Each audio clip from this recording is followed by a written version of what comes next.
didn't mean to pull that face. We were just like, oh, it's suddenly starting. There was a countdown. We knew it was happening, and it just started exactly as it always does. Hello, everybody. Welcome to the Liberec Stará Paka. Sorry, that's going to be the whole night. You can giggle, you can laugh. It's okay. Welcome to the Liberec Stará Paka live stream.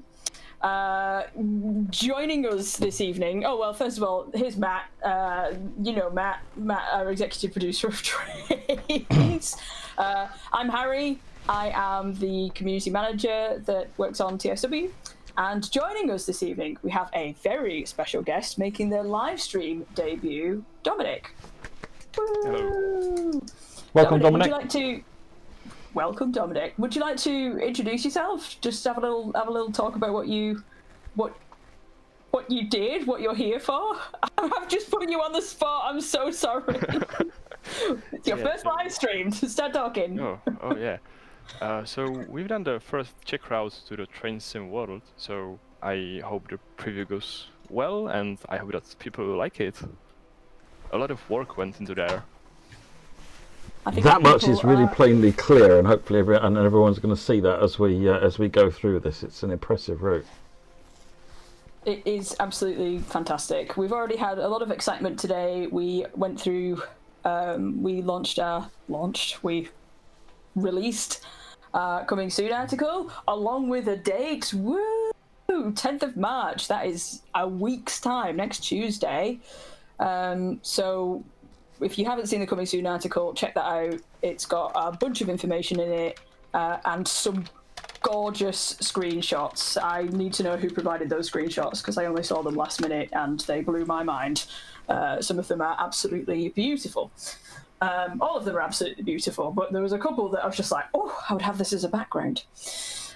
So we've got a packed live stream tonight. We'll kick off with the introduction, but first of all, I'll go through some starting admin bits. So I've already mentioned the release date, which is the 10th of March, next Tuesday, a 1 week time. It's priced at £32.99 British pounds, €39.99 euros, and $44.99. This evening we have got a few services for you. We've got some daytime services, we've got a nighttime service, we've got the nighttime service shows the signals in all their glory. In our previous article, the signaling article, we showed another amazing screenshot of the signals at night, which looked freshly plucked out of the world's coolest artsy horror film. Loved that screenshot as well. So we'll be going through that later as well. And then we'll be going through the Q&A. We put the Q&A out on the forums earlier. So I'll be asking Dominik all the questions. We can go through that information as well. But for now, Matt, do you wanna roll us over to the route, the introduction? Show us some scenarios. Show Absolutely. us some stuff. I've lost the mouse. Oh, here's the mouse. First of all, I do want to address there's a lot of concern that I don't have cat ears, right? It's because I've got new headphones and the cat ears are coming on Friday. And I thought rather than cannibalize cat ears from my other headphones headset, I would just wait until Friday. So, yes. I would have given you mine. I've got some pink cat ears that I just never use. Really? Yeah. I've ordered mine, unfortunately. They're coming on Friday now. Oh my gosh. Okay, well, there we go. So, I just wanted to allay fears that this is not me turning some weird sensible leaf. They are still pink. There are going to be cat ears. No. The mad headphones will be continuing for the foreseeable future. So, right, okay, let's... Exactly. Now that we've got that off our minds, we can carry on and focus with the route without hidden bother and concern. Right, okay. Oh, maybe I could double the cat ears up and borrow that. I thought, interesting. Right, anyway, let's go back to the route and let's take a quick look at what we've got here. So this is the new. I love this key art, by the way. I think it stands out so well compared to the other ones. So this is the route. What have we got here? We've got scenarios, and there's Dominik. There's 9 scenarios. Yeah, there should be 9 of those. 5 would be passenger service oriented, and 4 of those would be freight services or some shunting scenarios. Yeah, so there's 9 scenarios, which is already quite impressive actually. And you can see a decent range of run times there, up as far as a couple of hours and down as 40 minutes and 50 minutes, and a variety of different things to do. So lots of stuff going on there. And I think from what you were telling me earlier on, Dominik, there's some weird shenanigans going on with some special events and things in the scenarios. Yeah, exactly. It's mostly is happening in the shunting ones. So that would be a bit of shunting part 1, in which you would be coupling a train in the Liberec yard, and the second one would be the from factory to factory, which would be only shunting in the Liberec, but you would hear a lot of radio chatter and other stuff which you would hear while doing those operations. There you go. So those are scenarios, and then we, I think tutorial-wise, I don't think they're on this route, are they? So you've got the route introduction, but then there's tutorials for each of the trains as well, isn't there, in the training centre? Yeah, I think there should be 5 tutorials. 5 tutorials, there you go. 4 or 5, yeah. Yeah, so I recall going through them, and there's lots of stuff covered there, so which is good. And then otherwise than that, obviously we've got the timetable, and immediately the one that stood out to me when I was like, oh, what's broken with layering and substitution now? And actually it's intended. I don't know if each of you want to briefly talk about the 642. Oh, sorry, once again. Do you want to just briefly describe the 642 and why this unlikely train is present? So the 642 services, most of them you would see around Liberec station. There you go. So, but they are intentional. I think they're standing in for a train that would normally be in a different livery. But it's good. I'm a fan of more gameplay. How many times have I practiced? Most of the afternoon, Eddie. And I even had Dominik coaching me. So, you know, if I get it wrong, it's all on me. It's all on me. So I've had the expert coaching me, which is actually really cool. Dominik, what's your favourite livery? Which one are we going to pick?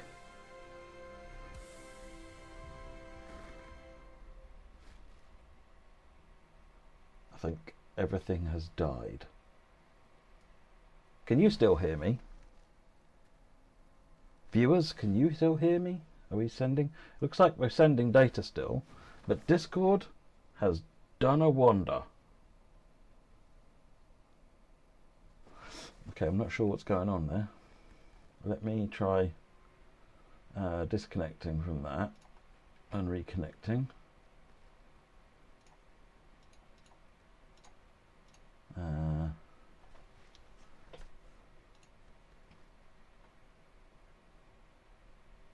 I think Discord might be having a problem. Good, you guys can hear me. Okay, that's good. Yeah, I've just tried reconnecting to the channel and it's gone. Right, never mind. We will get on with it, and if we can get no, their Discord has maintenance today. It's typical. No, Dominik, they literally got their Discord has gone. It's all failed. So when I see them again, we'll see them again. But we're going to get on rather than delay. So I'm going to go with the blue one actually, because I kind of like the blue one. We can hear you walk towards the light.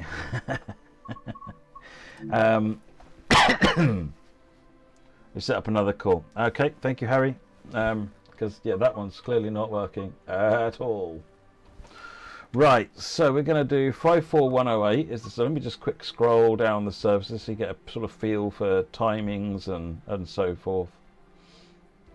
You notice there's lots of multi-part things, so like, you know, where you'll see the freight, and Dominik, when we get him back, we'll be able to explain what happens here. This is, if I remember rightly from what he was explaining, this is kind of a pick-up and drop-off that happens along the line. So you drive for a bit, and then there's some shunting, then you drive for a bit, then there's some shunting, and it's all broken out so that you can choose what you want to do. So 54108, set that up.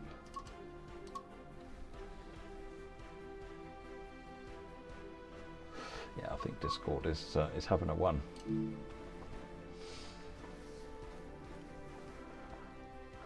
If we get Dominik back, yes, Yuria, because Discord is having an issue. Right, okay, so we are in the 750, and first thing I'm going to do is put that into full application, and because you need that to be able to turn the safety systems on. Now you've got the engine room in there, which is very cool. There's lots to look at, and these levers are used as part of a cold setup up here. Then here you've got the safety system. So first thing we need to do is put this into start, and the light comes on, and then we can put it into active. So the safety system is now on. On this route, the safety systems are only vigilance. That's all they do on this particular route. So it's straightforward, but it's a question of how you get on with it in terms of the thing. Actually, let's just have a quick wander around the rest of the engine room here, because it's quite impressive actually. There's a lot going on. When you're driving, you can actually see that revving up and down as well, which is quite neat. You can look through the window. That's how you get to the other end. But yeah, it is suitably cramped in here, and yeah, lovely to look around. Let's have a quick look around the outside. How impressive is that? It's gorgeous.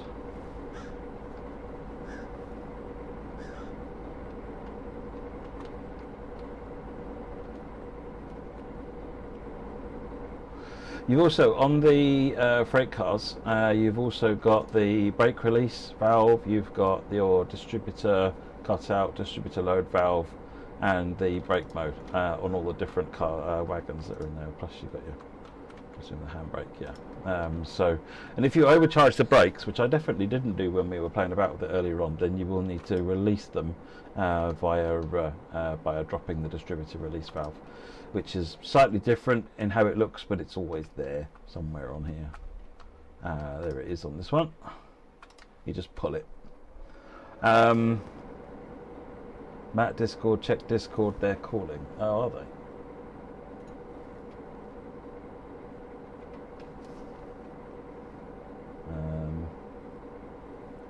Well, I've tried to join. Are you in? Am I in? Can you hear me? I'm not hearing a lot.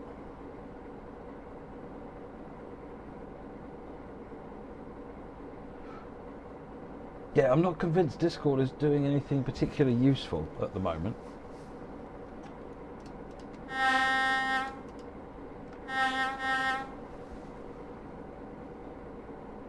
I'll restart Discord. Yeah, maybe I need to do that. Hang on. This is working fine all day, and they choose the day at the moment the stream goes live to kill everything.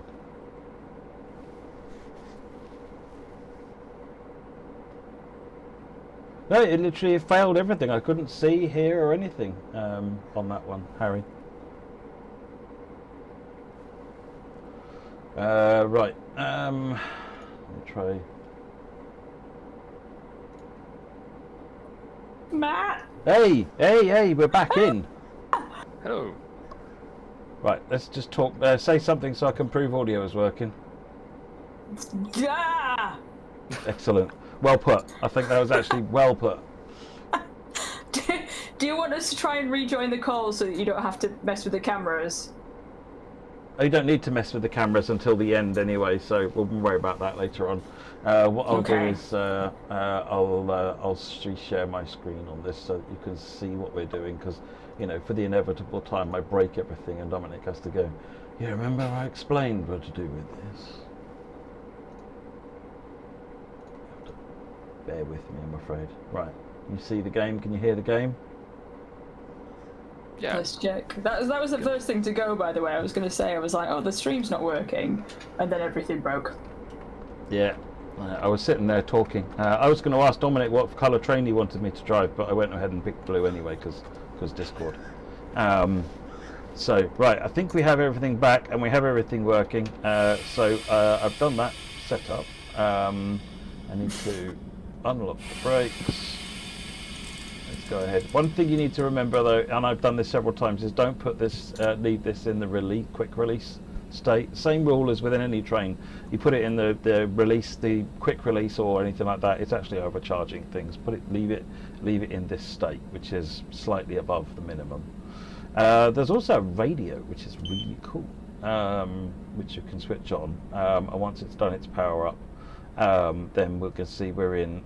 It'll always start set up correctly, so you don't have to worry about it. But there are 4, did you tell me earlier, zones, Dominik? Yeah, there are 4 zones which you need to switch a channel. Yeah, so well, as we get near them, we can do that, because I think this scenario does 1 switchover. Or this service rather. Right, lights, we don't need them on the back, but we do need them on the front, and since we've got, well, we don't need them, apparently, Dominik was telling me this earlier on, you don't put your headlight on, you put your signal lights on, but you don't put your headlight on unless you need it. So with this blue livery, there is a small difference. You would put the headlight into the reduced position, and you would get the upper light, to the left. So you would get the third light on the top. There you go. Okay. There are many rules. Does the radio work? It depends what you mean. People say the radios work, and I think in different places it works in different levels. Like in the scenarios, there's quite a bit going on actually with the radio, from what Dominik was saying. But in timetable mode, you were saying that there are 2 areas on the route where, if you're tuned correctly, then you'll get guided into the station, I think. Oh yeah, that's in the Turnov and Rychnov i Jablonce jsou stations, and that's because there are signals which apply to multiple tracks. So if you're tuned correctly, you would get a call from the dispatcher who would tell you that you can depart the station, because otherwise you won't really know if the green light on the signal is for you or train on the left or right track from you.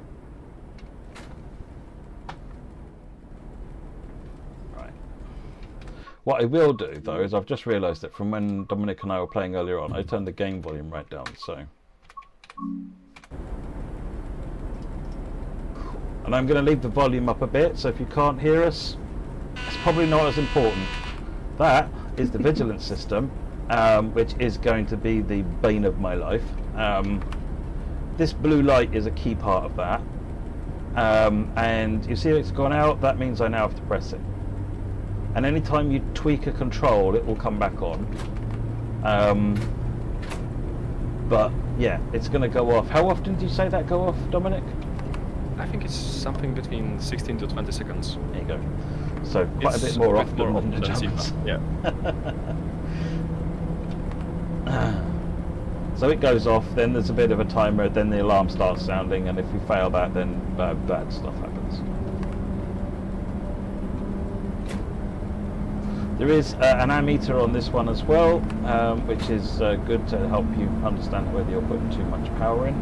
And then the other thing you were telling me about earlier on is because this is an older train, when you're powering down, you want to stay in, go no lower than notch 1 until it's all powered down, and then go to notch 0. Do you want to just talk about that a minute, Dominic? Yeah, that's right. It's as you said, it's because it's an older locomotive, and you would be disconnecting quite a big current, so it could make some electric arcs, and you could actually burn the contactors. And you could, yeah, like in this way you can actually damage the locomotive in real life. So that's the reason why you should wait at least 2 or 3 seconds before so the currents fall down before going into the neutral launch.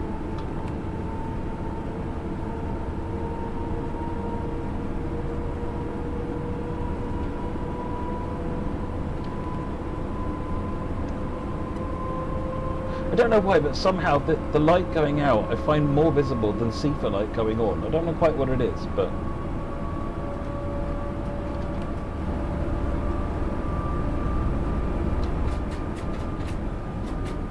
Oops, I've just done it again. There we go, cut the power.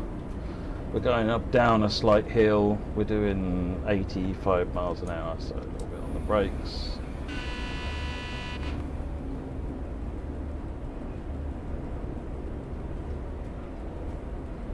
If you haven't already seen it, there is a guide to the signalling that was put into a recent Dovetail Live article. And I think there's actually been another image put out as well that will explain it. It's pretty straightforward stuff, to be honest. Nothing too complicated to remember.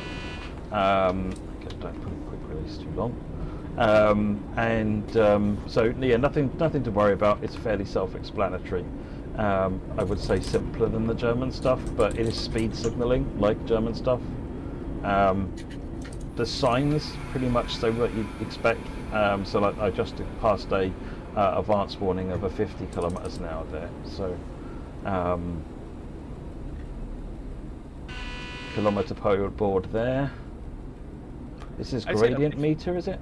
Or gradients? Yeah, exactly. I'd say that if you know the German signaling and all the German signage you would find around the tracks, then this could feel quite similar to that. Yeah, that certainly seems to ring true for me, and that's what I've been doing it. And then the other sort of keyboard of note, which we'll come up to, is the one when you change into a different channel. So, Dominik, do you want to talk about the radio and channels and all that sort of stuff, just briefly? Yeah, so the channel changing stuff, it happens because this road isn't equipped with the newest GSMR system, so it's going on the older analog system. If you know like walkie-talkies where you need to change the channel, this is something really similar. So like in this road there are a few areas which share the same frequency, so you would use the same channel. So for example in Stará Paka the channel is 62, and if you would be driving in the opposite direction to Pardubice, then that channel would be with you. I think it's for around 30 to 35 kilometers of land. So you don't really do it often, but going from Liberec to Stará Paka you would be changing the channel 3 times, yeah. It's set up so that if you've got driver assist turned on and you don't you don't spot that sign, it will pop up, but it might take a few minutes before it does pop up, but it will pop up and tell you and remind you what it's supposed to be, what zone you're supposed to be in. So don't worry too much if you miss it, but yeah, it checks whether you are in the correct GPS region, and that check is quite expensive, so that's why we do it only so often, why it isn't continuous and happening every update. So if you would miss the channel switch sign, then the driver assist message should come up in a few minutes.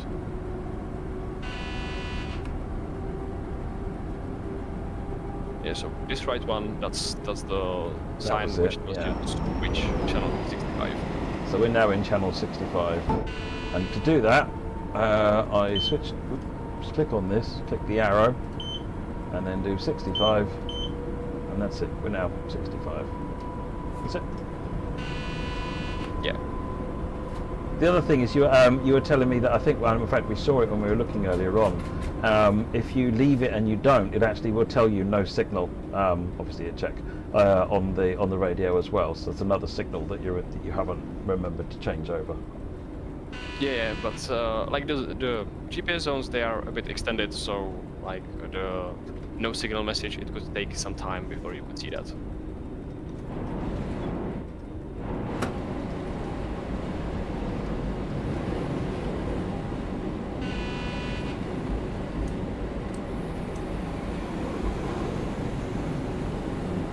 So here behind the curve, you would see red and white, and it's a check whistle board.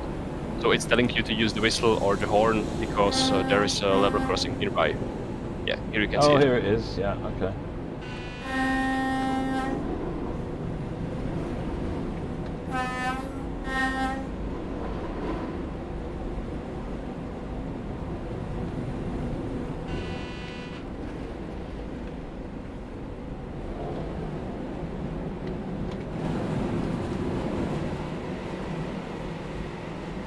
How pretty is that, folks?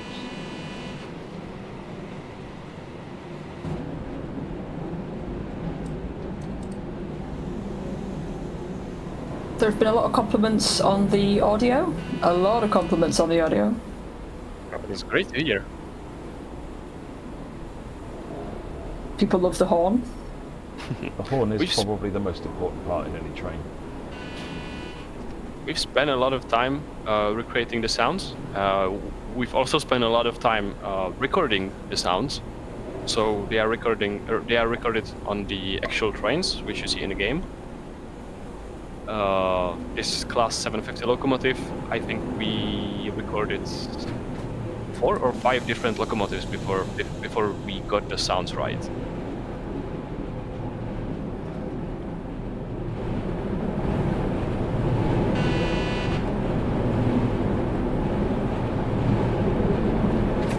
I've just turned the audio as high up as it can go.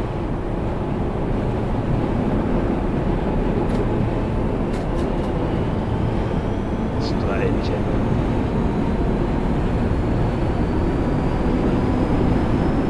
Someone strapped a 737 to the back of this thing. Could you showcase the engine sounds from the outside?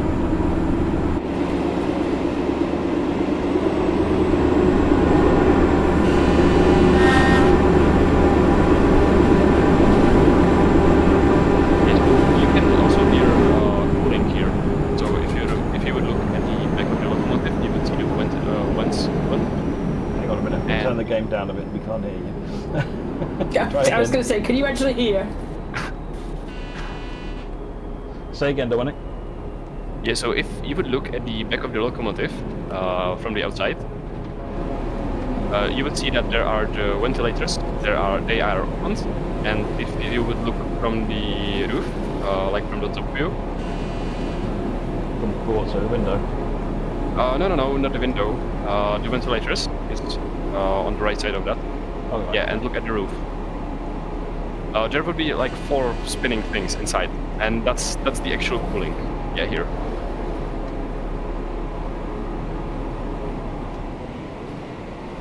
Do the ventilators open and close based on what's going on? Yeah. They once it cools down, as it needs to, they will close. At first, it would stop spinning. The ventilators would remain open for a bit, and if it cools down more, then they would close. So this is telling me the next signal is 50 because of that 5, otherwise it would be a 40, wouldn't it? Yeah, this signal, that was 50 km speed restriction. That's the lower yellow light with the 5 sign under it, and the slowly flashing yellow light on top of it. That's telling you that the next signal would be speed restriction of 40 or 50. Also depends if there is the 5 sign under it.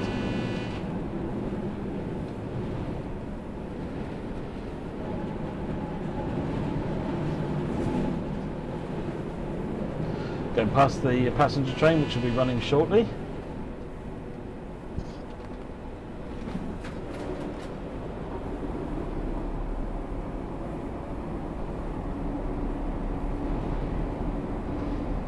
And then we've got another sign which is a clear aspect 50, I think, remember right, isn't it? Yeah, it is. Got another 5 underneath it. Yeah, exactly. That's 50 and clear.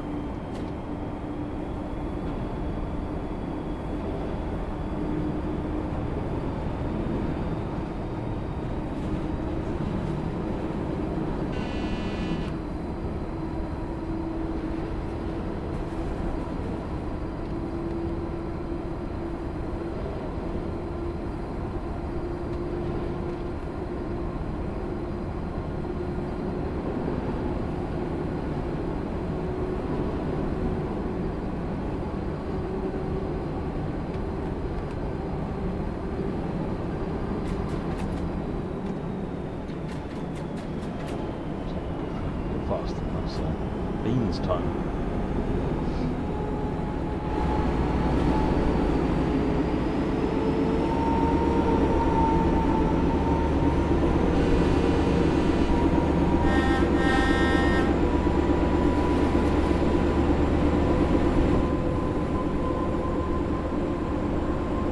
Also regarding the horn, if you use spacebar, that's 1 tone. If you use, I think it's N, that's the second. Yep. Yeah. And if you use control plus spacebar, that's both of them together. Oh, amazing.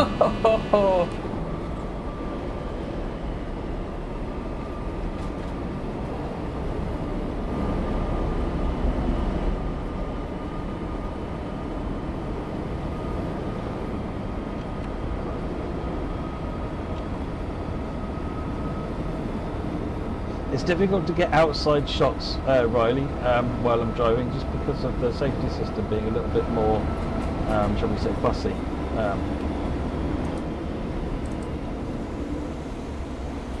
Yeah, we don't want Matt to spad, and we don't want Matt to Nebworth. What? I never do those things. Always so professional. So professional. You're more professional than I am, Matt. Silly. That's not difficult, to be fair. That's not hard, but you know.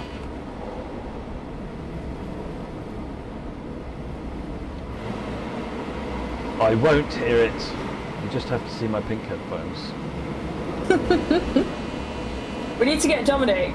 We needed to get you some fun headphones, Dominik.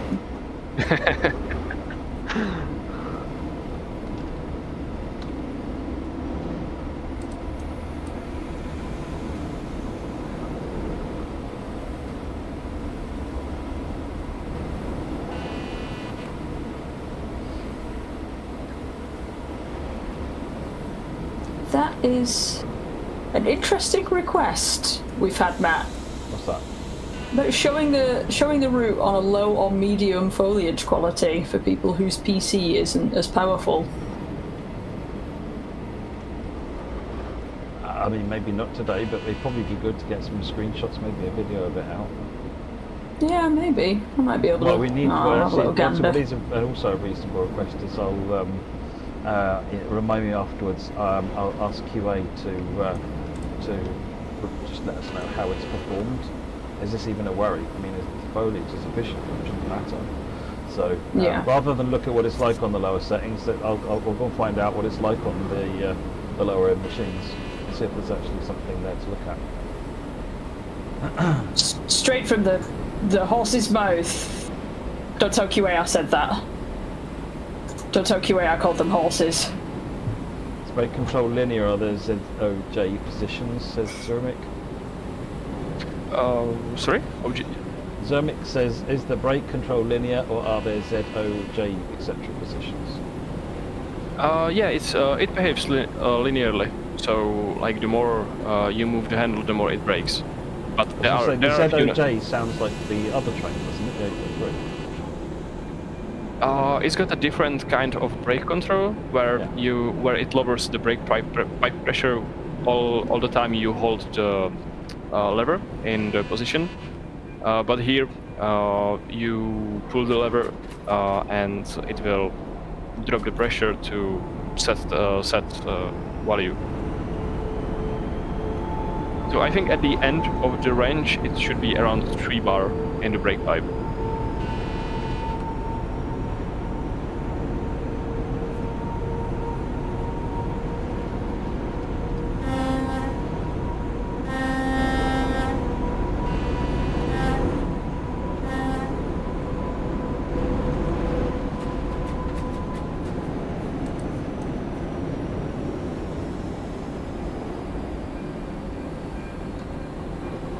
Is there a whistle?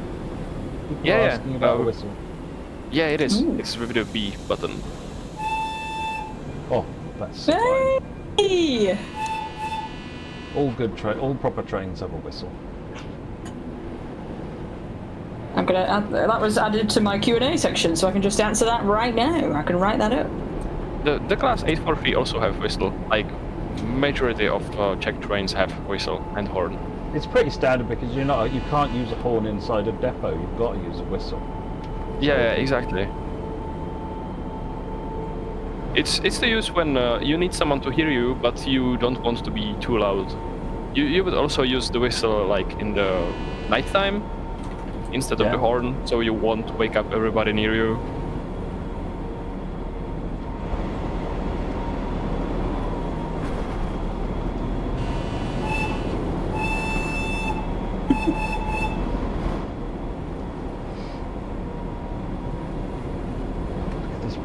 I was talking about this, looking at this earlier on. This brake van is gorgeous.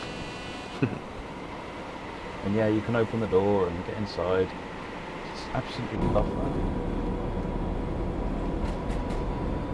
You can see it on the two manipulation trains that are going on this route, and it will be a wagon which will be used by the shunt master or the shunting crew, which would go with the train. So they have a place to stay when they are not doing the shunting.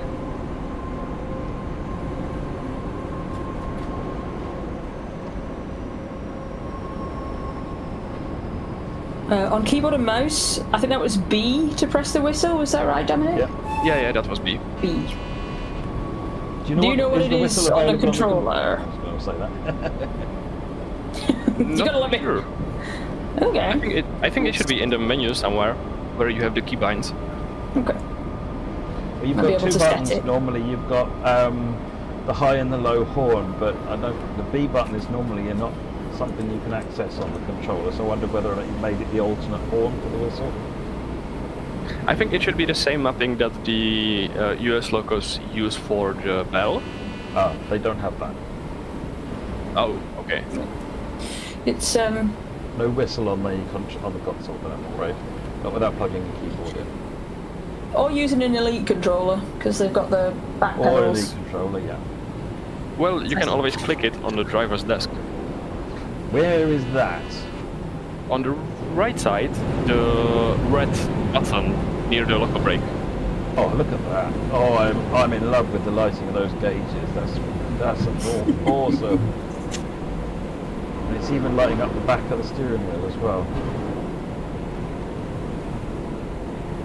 That is sublime. Where am I looking? That's it. Oh, there you go. And Where's the the two horn? pedals is the two pedals below.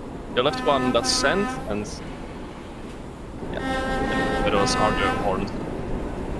Okay. I can make this happening.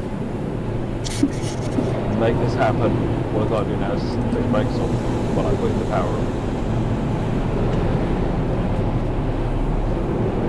I was going to leave this for the Q&A section, but we've had this question a couple of times, Dominic.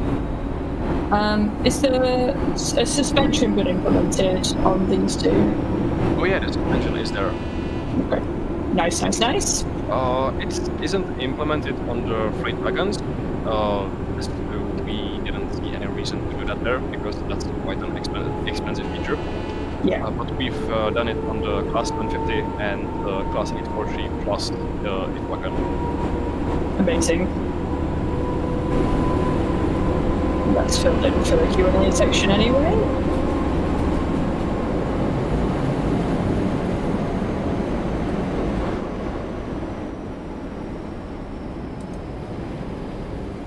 You'll see announcements, King of Sky videos when we do a passenger train. They don't normally have them on freight trains.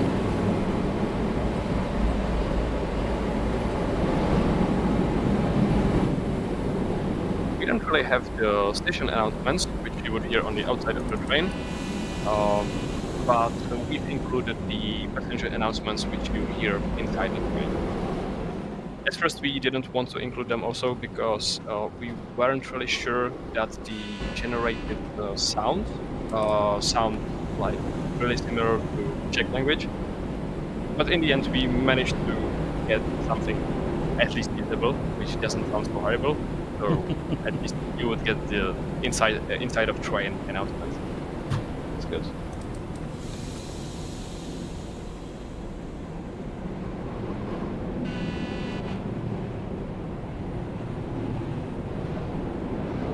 These are little touches like this I really appreciate as well. The bent signs and things, everything looks a little bit more natural, a little bit more real life.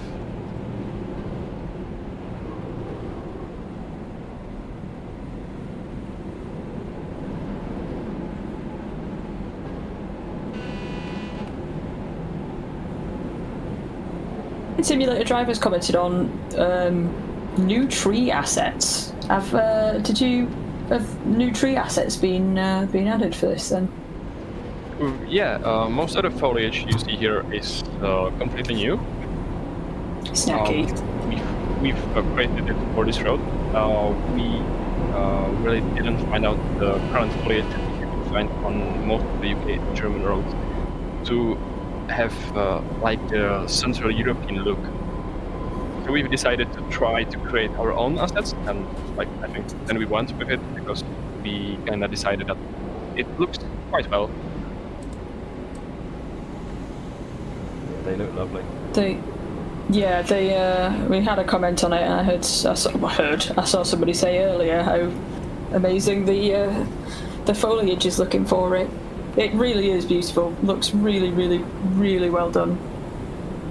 I'd say it was one of the harder parts of developing this road, because we had to learn how to we had to completely learn from scratch how to do those kind of assets. Yeah. Because none of us had previous experiences with that, so it took us quite some time to get them right, get them behave right in all the conditions, and to not really burn your computer. Yeah, foliage is an area where if you are not extremely careful, you can lose an awful lot of performance, because they make a lot of use of either higher poly counts or lots of use of alpha textures and all sorts of things. So, this is super detailed actually, and yeah, it's certainly on my machine running no differently to any other. So it's I'm really impressed with that. It looks gorgeous. It's not turned your PC into a space heater. No, it does that anyway, to be fair. You load up Teams and that's it. Switching my PC on makes the room suddenly into a sauna, but so that's not this route's fault. I've heard someone mentioning that you can see the trees popping to their 2D version quite earlier than it's normal on the other roads.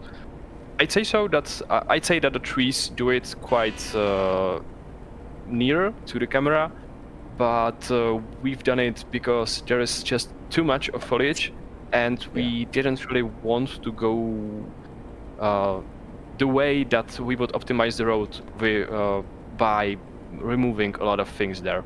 So we had to optimize the models and optimize the LODs instead.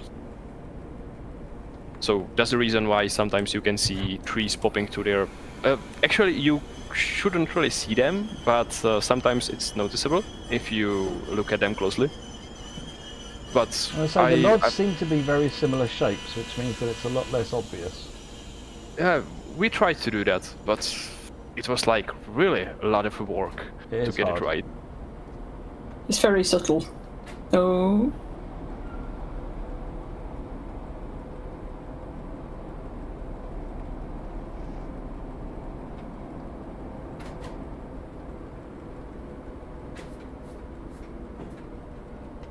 Is that something I need to get logged?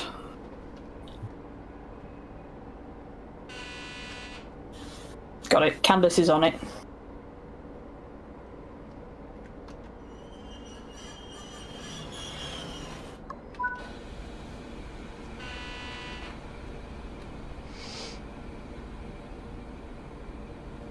I think right now we are gonna wait a while for a train coming in the opposite direction. Yeah, so you have to apply the local brake, so the safety system wouldn't want you to press the button. Yeah. There we go. Now we can relax.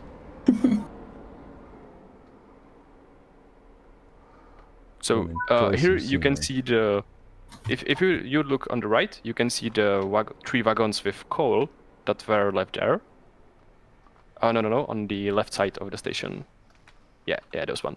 And as I mentioned previously, with the manipulation trains, which are the cargo trains that you would do the shunting in all the stations, those 3 wagons you would be leaving here in the morning, and in the afternoon I think you would be taking them to the Malá Skala station. So those 3 wagons, they should be going from Turnov, and you would be putting them to the Malá Skala. So during different times you can see different wagons and different stations, because they would be moving to the trains, as there aren't really a lot of freight services going end to end, and this road doesn't see a lot of cargo trains in real life also.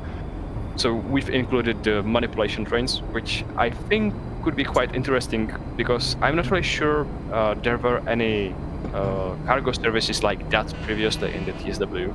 It is pretty. It's there's I think some routes have got something similar, but certainly not to this level. Where you were telling me about having sort of 13 to 15 part services, where you go to a station, you do some shunting, move on to the next one, do some shunting.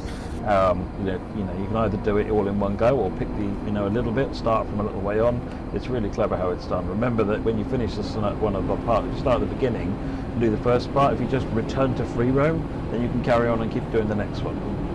So if you want to go through and do all 14 parts or however many it is in one go, and do a real train driver roster, which might take quite a while. You're going to set some time, and possibly even wait around for some bits, because I think you were telling me sometimes some of the breaks are because you have to wait a bunch of time for an oncoming train or for your next slot out. Yeah, like we have one train in the morning which goes from Liberec to Stará Paka, and I think this one, if you would play it from the start to the finish, it takes around 5 hours. And the second one, which goes in the afternoon from Stará Paka to Liberec, that's, I think, 8 hours. It's not like 8 hours. It's not 8 hours of pure gameplay, because sometimes you would be stopped at a station for around half an hour or maybe an hour, because you need to let other passenger trains pass. But it's quite a lot of shunting in the timetable. Well, we're going to be doing one of the shunting services actually today.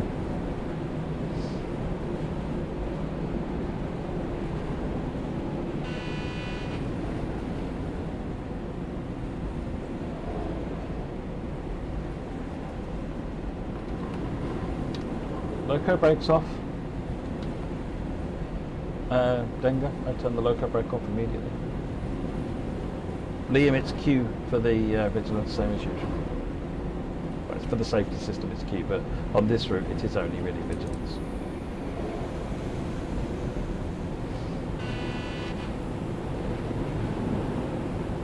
You can see that the safety system has got 5 lights, but this road isn't really equipped with the proper system, which would tell the safety system what kind of signal is, what kind of aspect is on the next signal. So here it acts only as a vigilance device. And that applies both to the LVZ and the LS90 found on the 843.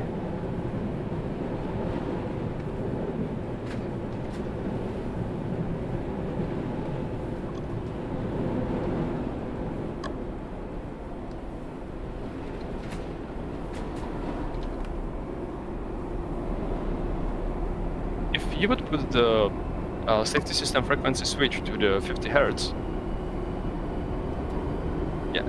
you maybe see some interferences going on, so you would see a red light flashing there for around half a second or a second. That's mostly due to some kind of ghost voltage around the rails. It can happen a lot near some power lines.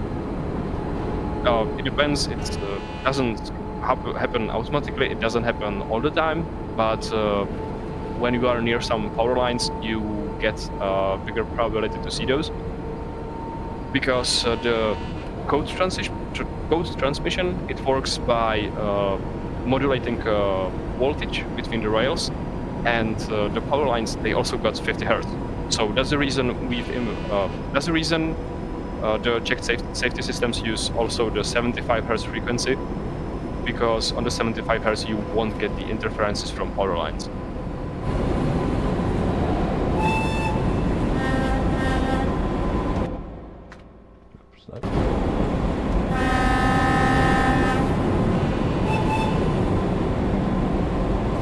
You're having a lot of fun with that, aren't you, Matt? I'm all here for the horns and the whistles.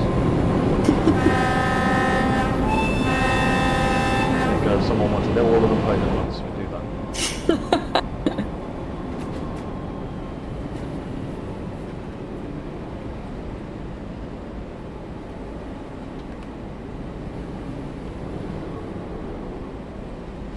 I'll show the map when we do the next, or when we get stopped at the next light, which I'm assuming will probably happen around the next station.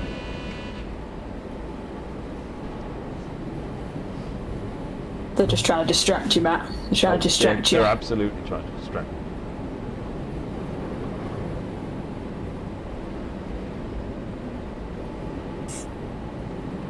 But he's not going to get distracted tonight, folks. Like he's like lightning focused, isn't that right, Matt? Yeah, that. Someone's saying, how do I Oh, yeah, know I when to got drive two which giggles. speed? Well, normally you'll have the track monitor turned on, but I've got an external thing which has got the track monitor on it. But same deal, same idea. You're driving fancy pants mode. Well, not really, because like I said, I've got the track monitor on an external device, so it's not that fancy. It's just not on the main screen, which is the way I like it. Okay. I want to enjoy watching this beautiful scenery, not looking. As little hood as possible. Yeah. If you could pop outside of the cabin, I think the head-out view would be the best. Like, yeah. During this station, there are the rails aren't really as well maintained as the rest of the road, so you may hear some different sounds here if you would drive here at this speed. So you see the brown ballast appearing, and you will hear a lot of noise coming from the boogies. Bouncing around a bit more as well. Yeah.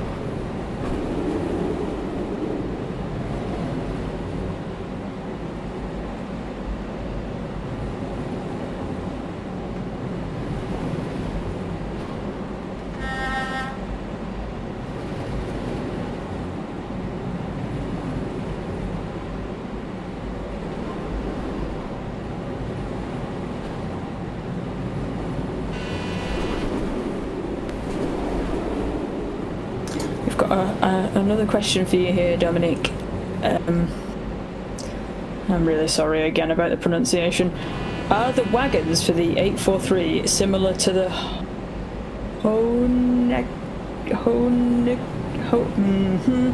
It'll be Honecker. Probably that are used in S-Bahn services near Prague?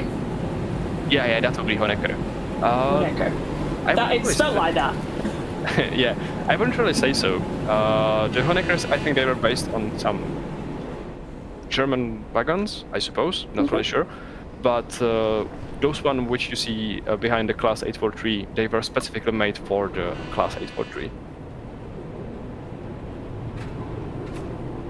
Tailored.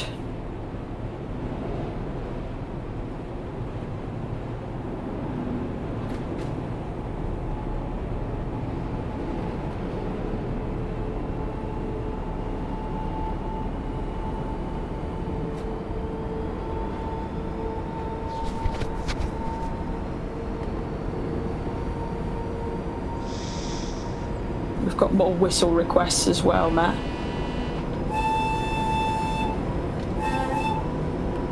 I'm not sure. Maybe they just want to hear the whistle a lot. They said 750 drivers use the whistle around most sharp corners. Is that true? Maybe.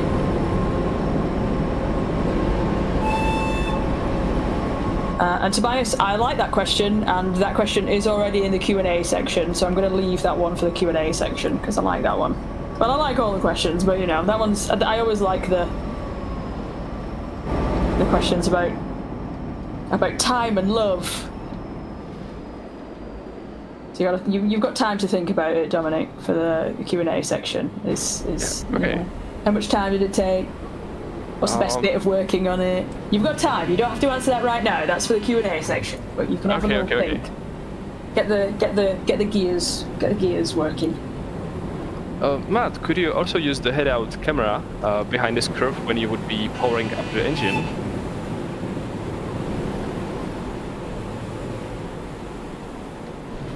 You can also look on the roof at the exhaust. The smoke gets a bit thicker if the engine is revving up.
It's a great comment in the chat that just says, "How much detail do you want this to have?" Yes. Yeah, that was basically our mental process.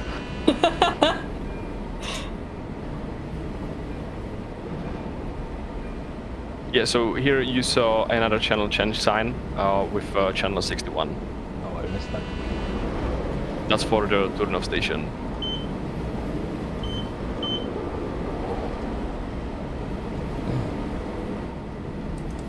And after a while, you could see on the right side, above the rocks, there is the Husets castle. And actually, if you get out of the train at the small platform, you can walk to the castle. And you can look inside the castle. Yeah, here it is.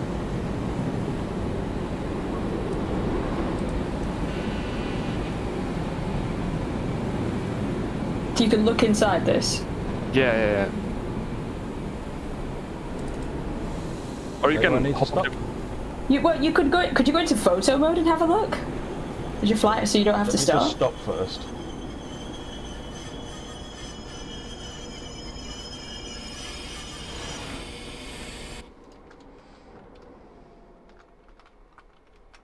Oh, it's here, is it? Yeah. So if you would go up by the stairs, you can get to the castle. Is this the way? Oh no, that's it. Okay, so we go down this way. You go to the stairs. There we go.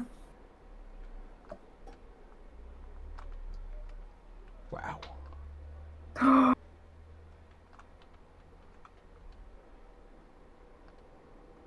Yeah, well. Oh my god. It's quite empty, but you can Still, go inside the castle. And put a on collectible the up here that no one can get to. That'd be cool. you can also see clocks on the clock tower, which actually work.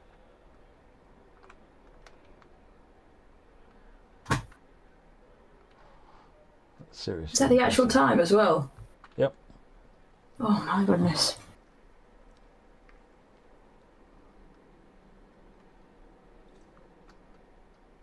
Okay, is that the official walkway down there?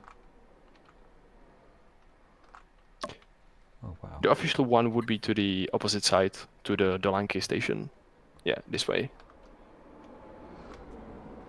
The chat are reacting very appropriately to that, Dominik. Haha, that's great to hear. That's exciting. They're very keen. Yeah, you can go sightseeing even in a game. We love sightseeing.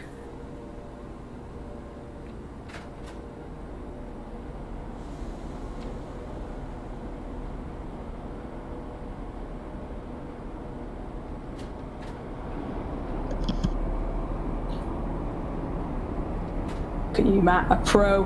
Got that started, no problem.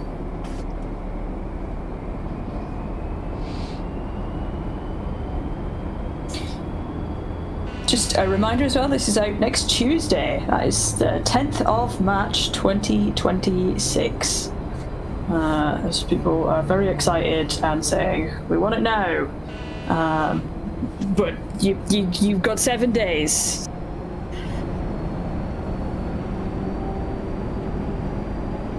As usual, it'll be releasing at 10 AM on consoles and 6 PM on Steam.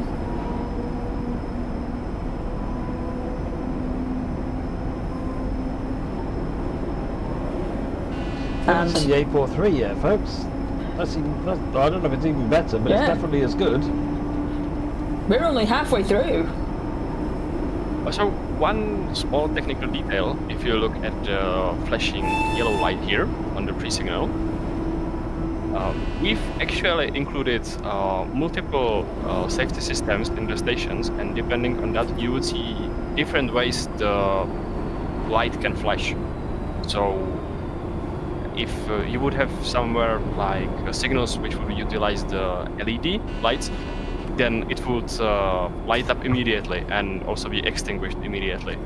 But with the older stations, it takes some time to get to the full brightness and takes some time to get extinguished. So we've also get in this little small detail. Nice. How do you silence the vigilance, Liam? You have your engine brakes and the loco brake. This one has to be full on.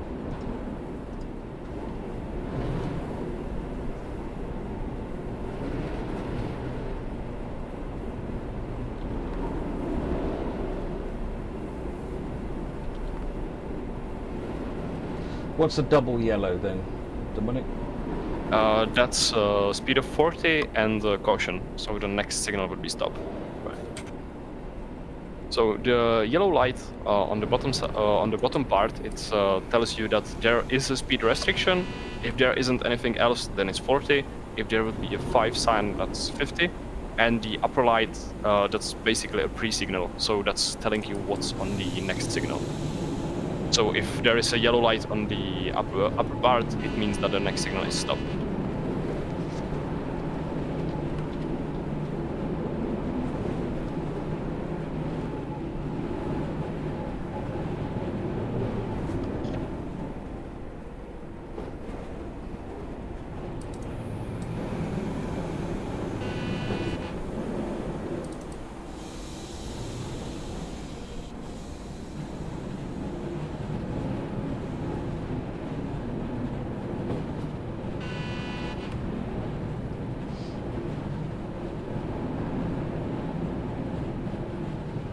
The flashing blue is just telling me when I need to press the acknowledge button, essentially. So when the light is on, I don't need to. When the light goes off, I do. Like there. That's all that blue is telling you. That's not related to the signal. Not on this route, at least.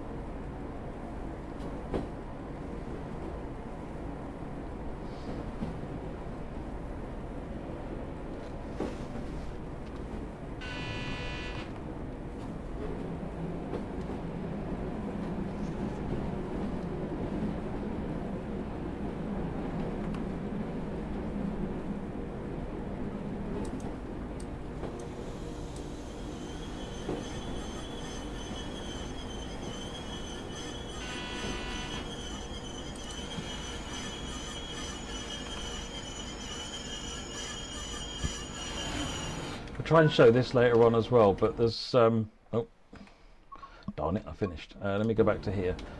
In the cupboard. Oh, hello, I opened the door and the chair moved. In the cupboard, you can actually see these animating as you apply and take power off, so there's some clicking going on that you can hear as power goes on or off as well, so that's very cool. You can actually hear that the sounds, if you've got the doors opened, are different from when they are closed. Oh, there's a standing position as well. I like that. Yeah. We've included those both in the here and in the class 843 because it's kind of better if you are shunting.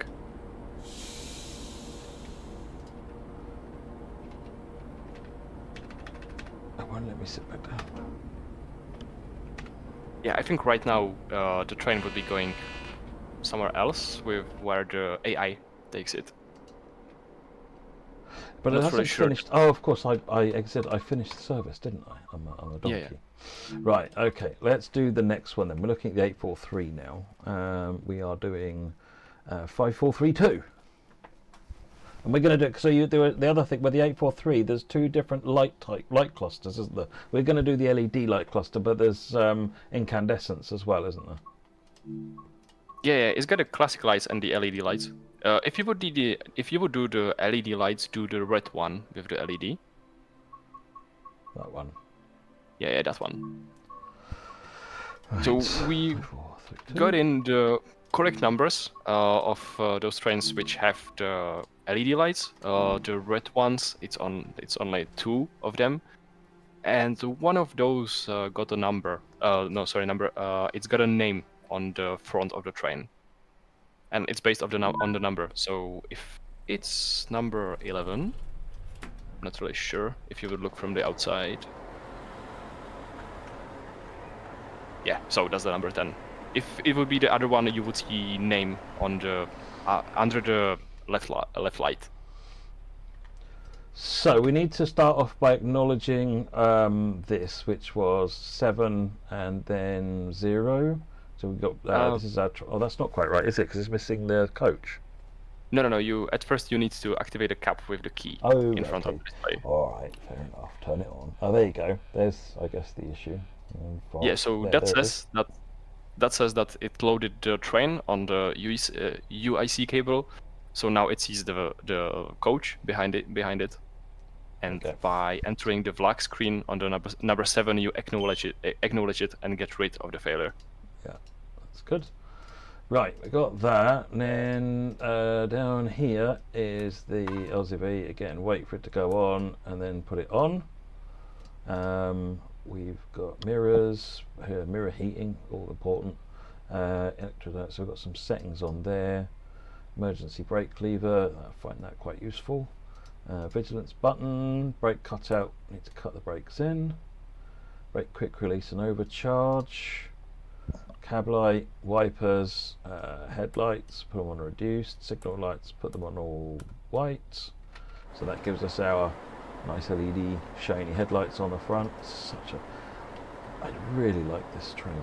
It's such a nice design, even though you'd think it would be tedious with the old flat front. It's clearly not, there's nothing sleek about it, but I still find that really interesting. It's also, it's a rail car. It doesn't have, it's like, it's only ever a one car, and then they just tack coaches on the end for other services, which is really interesting as well. Do they ever run these things in multiple, or do they always just run one with coaches? Yeah, sometimes they are run in multiple. I think in Timetable it's only one of the trains, but in scenarios you will find some scenarios in which you would use multiple. Which you would get like one class 843, 3 or 4 coaches, and another class 843 at the end.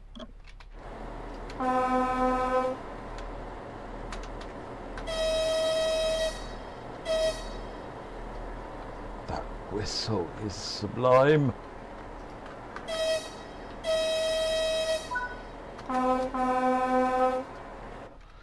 Right, that's enough of that fun. Right, ignoring whatever the earth is going. I love the passenger system in this game. It just makes me happy.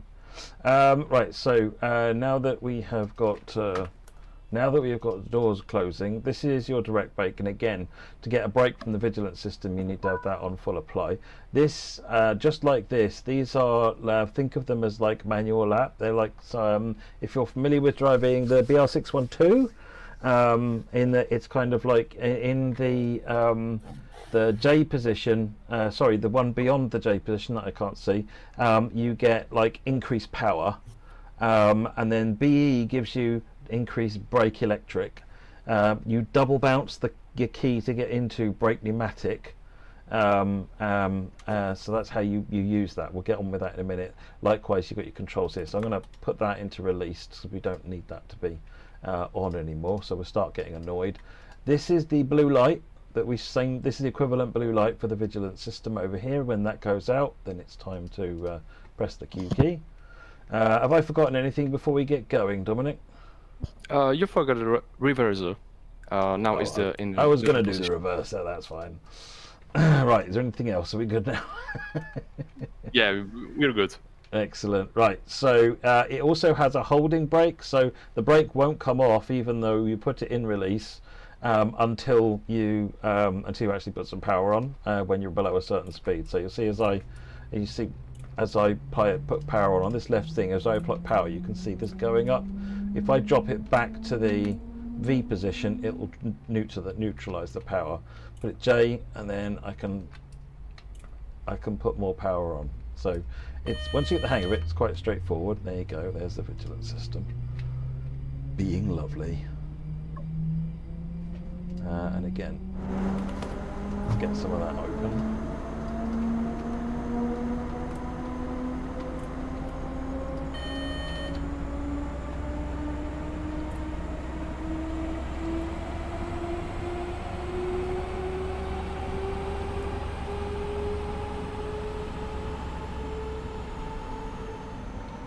So now we pop it into brake electric, and you can see it's now going back the other way. And this is this electric brake? Yeah, it's electric brake. Is this a diesel hydraulic or is this a diesel electric? It's diesel electric. You can hear the traction engines. Yeah. There you go. Now it's Mitzi stuff as well.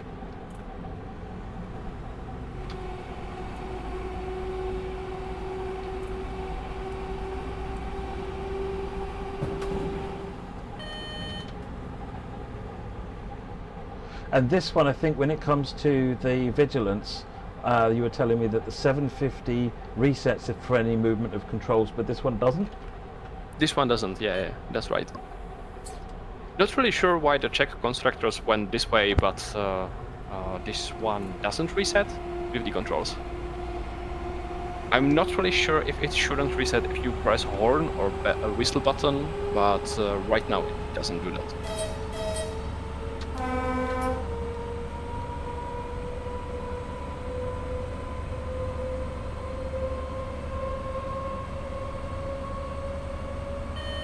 Right, 2.5 kilometers to the next station. I'm just going to be calling it the next station, just to be clear and upfront.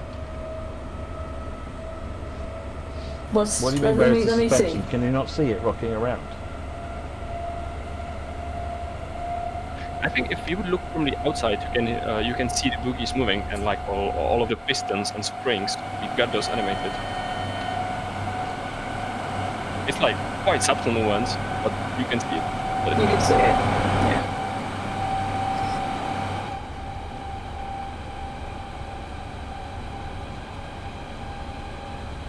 Dominik's looking at me driving this fast and going, you do realise how much problem you were having stopping during that little test earlier. Yeah, well, let's count platforms which you will drive through. Yeah, there'll be most of them. Other than that, or I drive super cautiously and I'll be driving 10 kilometers an hour the entire way. I do tend to sort of swing one way or the other. It's overconfident fast or underconfident slow. With those trains, it sometimes happens also in real life, mostly in autumn, that a train goes into sleep while braking, and sometimes you can slip through the platform. It just happens sometimes. That's what we'll blame it on. It's the wrong kind of leaves. Actually, a friend of mine had a situation where he, exactly like this way, went through the platform, and as he was passing the passengers standing there, he was shouting from the window to them, "Don't worry, I will come back for you."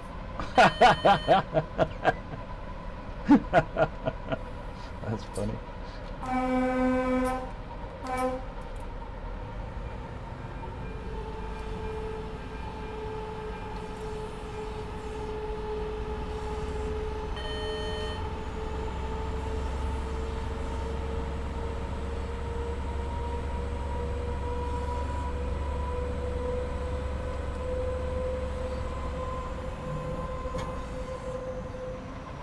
There's people asking about ARR. Is that on here? No. That's turned off. That's the cruise control. Right. It's on the right side, right above the LS90 control console. Oh, that's normally here. No. You haven't. You have the switch in the manual position. If you look there, again. So no, and one more to the left. Oh, yeah, automatic speed control. Oh, okay. Yeah. So when you use the automatic speed control, you would use the keyboard that you see in front of you. If you look a bit down. This. No. That's for the speedometer, this but one. This big keyboard. Yeah, and you would use the right part of it, where you would tell the cruise control what speed to maintain. Right. We'll be playing with that in just a minute then.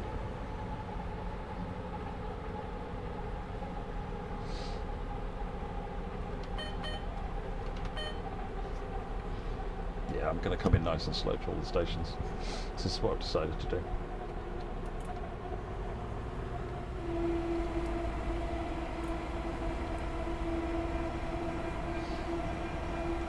Someone remind me, Harry, can you remind me to look at the map when we get in this station? I know it's only seconds away, I'm still going to forget. That's okay.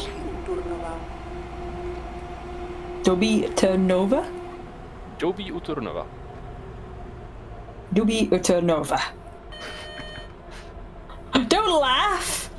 Don't laugh. No, it's funny. I was really looking forward to hearing you pronounce our Czech names. Oh no. You see, now you've got to do it, Matt. You can't just leave it up to me. Not the Northerner.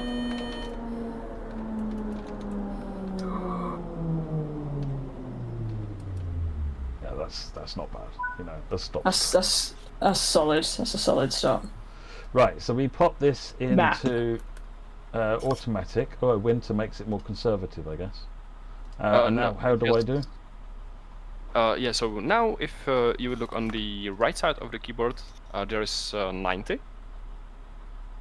Yeah, so by pressing this you set a speed of 90. You can also use the plus and minus there. And Okay. that would move the speed by 5. And in the middle there is also plus and minus. And that's telling it how much power to use. So Yeah. by default it uses only 80%, so you can increase that. But mostly drivers would tend to go on and start with around 30% and then gradually increase it up to the 80%. Oh, I see, and let's put that in here. And then, do I see on here what the target power has been set to somewhere? No, right now not. Okay. Only when the Those? power is applied.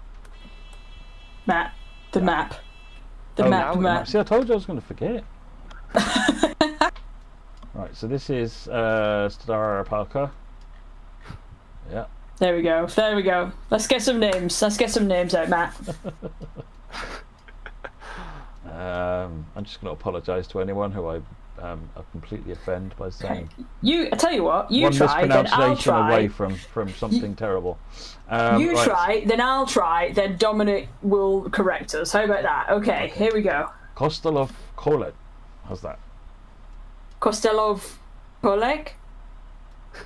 So that's Kościalov, and the kolej here in the marker's name, that means track or Gleis in German. Okay. There we go. So what We- else have we were got going close. on here? We've got Close. Another We sort were of, not. there's lots of places where things join and come apart again, which is quite good again. Zelezny Brod, track 2. Do I have to? Yeah, you do. Wait, you zoomed out. Whoa, whoa, whoa, whoa, whoa, whoa, whoa, Oh, whoa, go whoa. on then. I'm not doing No this on excuses. hard mode. No Okay. excuses. Zelensky Brod Kolej. Yeah, so that's Železný Brod, kolej 2. Oh, So I'm doing that was the Norwegian next thing I was going to pronunciations. suggest. So then Okay. we've got this is Turnov, where we went to at the end of the last one. Yeah. And then we come round, and I like the fact we've got all of the loop things going on over here, which is Yeah, very that cool. is. And then this, I guess, is Liberec. Yeah, that's it. Very cool. It's a really interesting layout. This is all nice passenger stuff here as well. That's used only by some AI trains. Oh, okay. You won't Okay. be able to drive there. Excellent. Right. Okay. Let's get going. So right now you have to hold the throttle lever in the S position until you reach at least 2 kilometers. Yeah, and you can let it go right now. Oh, I see. So And the this- little dots just appeared with the target on Yeah. it as well. So if you would press the minus or plus, then it would move. Oh, there you go. And also, if you look at the keyboard, there is one more key. It's the KPH button, and that displays the remaining length of the train. That happens on the display. So if you would press it at the start, yeah, you can see the yellow bar. Oh, cool. Oh, for when you're And- passing some sort of marker, then you can use that to work out when the back of the train is passed. Yeah, but also it's got a cool feature. So if you would set speed to 80 right now, and after that you would press the KPH and press speed 90, it will increase the speed only after the counter has stopped. Oh, that's cool. So let me put it on 80, then we'll slow down. it's really cool. Like most modern Czech trains have this feature. If you have 1 or 2 wagons, you won't really see the difference, but it makes quite a difference if you have a long train. So if I press 90, then KP, or KP first? No. First the KPH, that would turn on the counter, and then press the speed. And you would see that the speed increased just now. Oh, okay, yeah.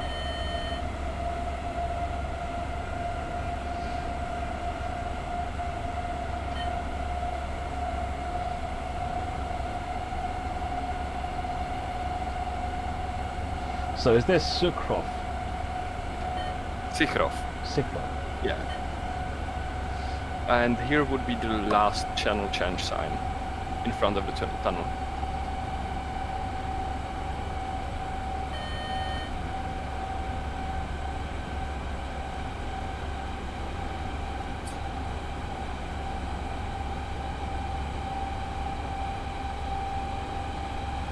$71.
$71, wasn't it?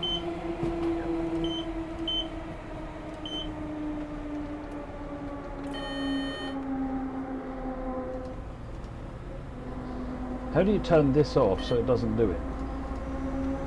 Put the lever in the V position. The what position? The V? Yeah, this one. Sorry. Right now it won't apply any power. It would just apply brakes if needed to maintain the speed. And once you slow down, it would automatically apply the holding brake. There you go. Yeah. One interesting detail, if you would get up and walk to the left front window, and the front window, and yeah, there is a click box on the that's at the left corner of the window. There is a place you can click into. That's it, and you will get this sign.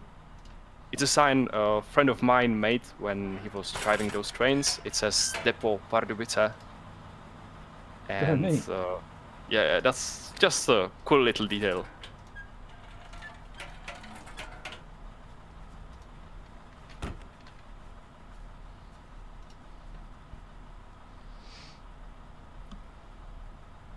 A D test on the radio station? Yeah, so you would do that by pressing 3, it's under the D, and 1. Wait, no. And then after it calls, you would press 1 and C, which is in the upper right corner. Yeah, so press 1 and C. You should do this every time you change your channel, because you would this way you will test with the dispatcher if you are connected. Okay. So the dispatcher would see that you've done this test and see that you are connected, so he can call you if needed. Just gonna open the doors again. People requesting the doors.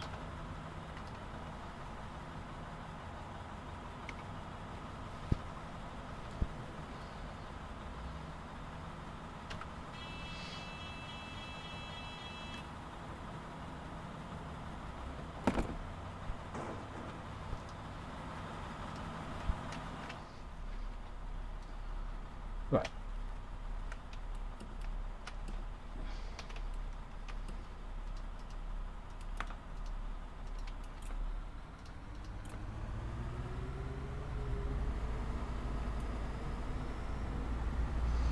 That's it. It's already taken over.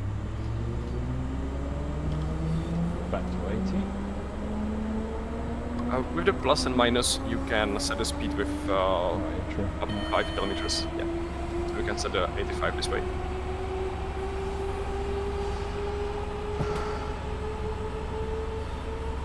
Also, you can see that there are buttons up to, I think, 160 kilometers, but the maximum speed of the train is 110, so it won't ever set anything above 110. Press those, you're very, very naughty. Guess it's because it's a standard panel used on a range of different trains. Yes, exactly. It was made during the same time as the city elephants were developed, so they use exactly the same keyboard.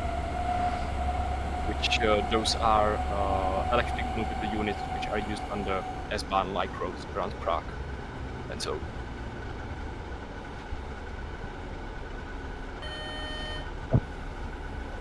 Holy Trucker, yes, it does have guard mode.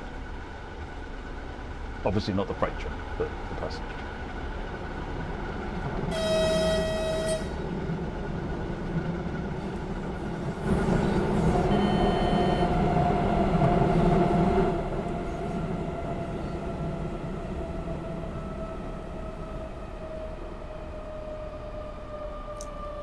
I'll put that in the Q&A section, but I'll maybe do it with less capital letters.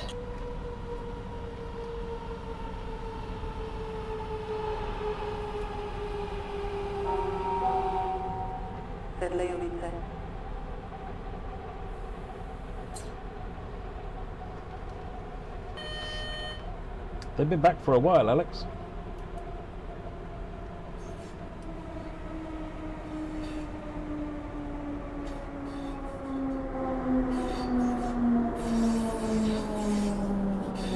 No, we're not in the. We set up a call just to play it safe.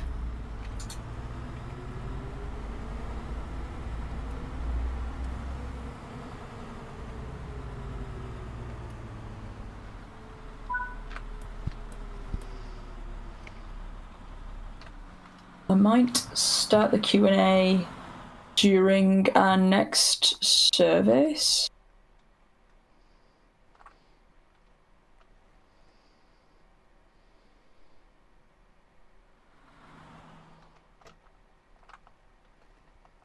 Oh, I don't know. I don't want to distract you, Matt. I don't want to distract you. No, it's fine. Go ahead. I could wait for the night service. Would that be better? No, we'll Depends how probably long want you to think talk it'll about take it to do at the night. Q&A. Let's make sure we get the Q&A. Maybe start it with the freight. Yeah, it's a long. There's a lot to go through. Is what I'm thinking. So yeah, maybe the freight would be the best option because we'll probably want to talk about we'll probably want to talk about things that we can see at night as well.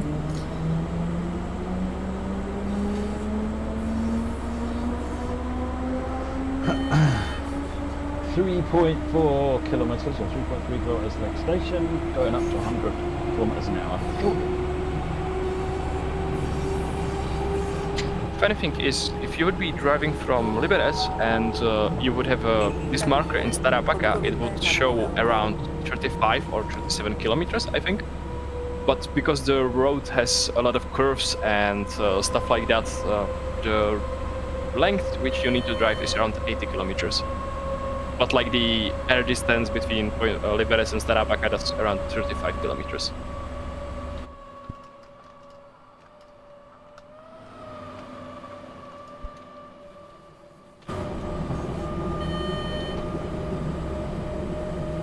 And here you can see the highway which you would use if you would be driving from Prague to Liberec by car or by bus.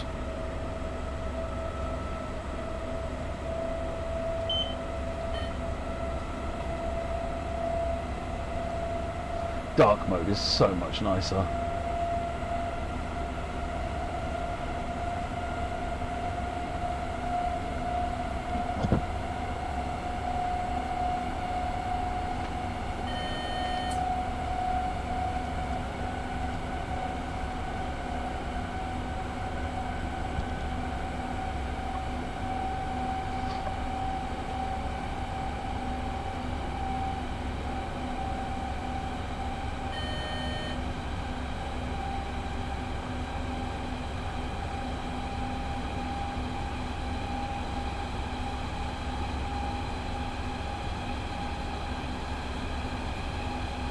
I will be back in a second. My dog is complaining, and it's just me at home alone today, so I have to open the door to let her in. So I apologise if you have heard any... Yeah, exactly. I apologise if you've heard any of that, but from the dog. I'll be right back.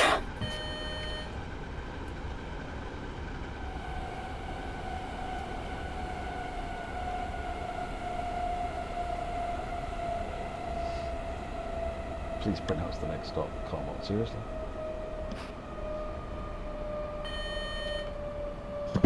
Let me go and practice before, okay? Let me give me have a clue rather than just guessing. It's bad.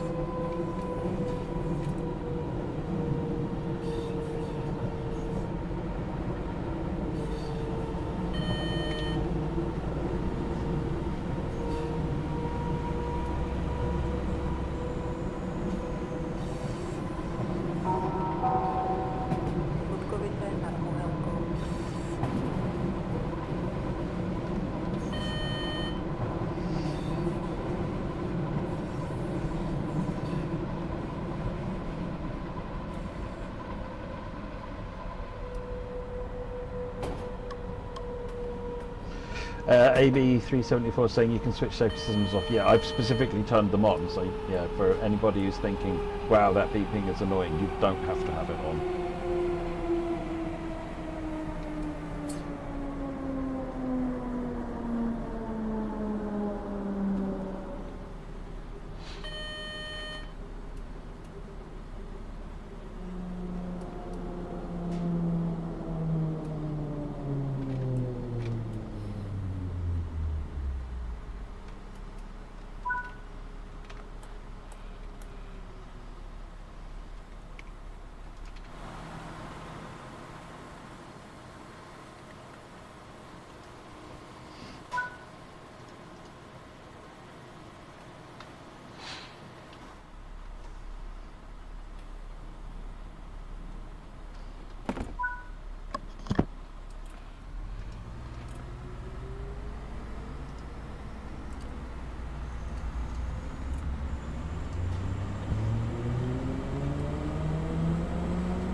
I've returned with a needy dog.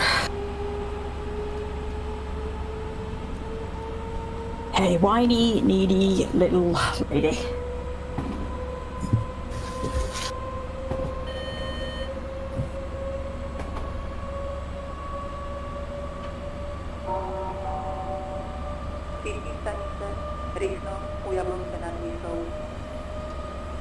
Pink roofs, just saying. Could you pop into the photo mode right now? So if you would look at the entry signal to the station, in the opposite direction, yeah. You will see that there is more lights below it, yeah. So you can see the 5. Here you won't see, you won't have the metal sign, but instead you would see the 5 illuminated. And also you can see the stripes. So here you could have 2 yellow lights, and under that you would see 1 yellow bar, horizontal, like the stripe, and that would tell you that the speed is 60. Yeah, those one. So one of those would be yellow, and that's telling you that the speed isn't 40, that it tells you that the speed is 60. We will include those in the manual. It can be quite overwhelming for new players. Sometimes in the beginning it's also quite overwhelming for the new drivers here, so no worries. It's practice, that's what it takes.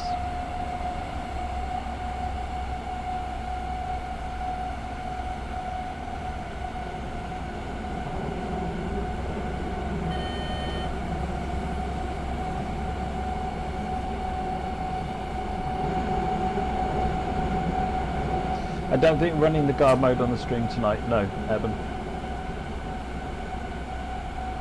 We've got a lot to get through.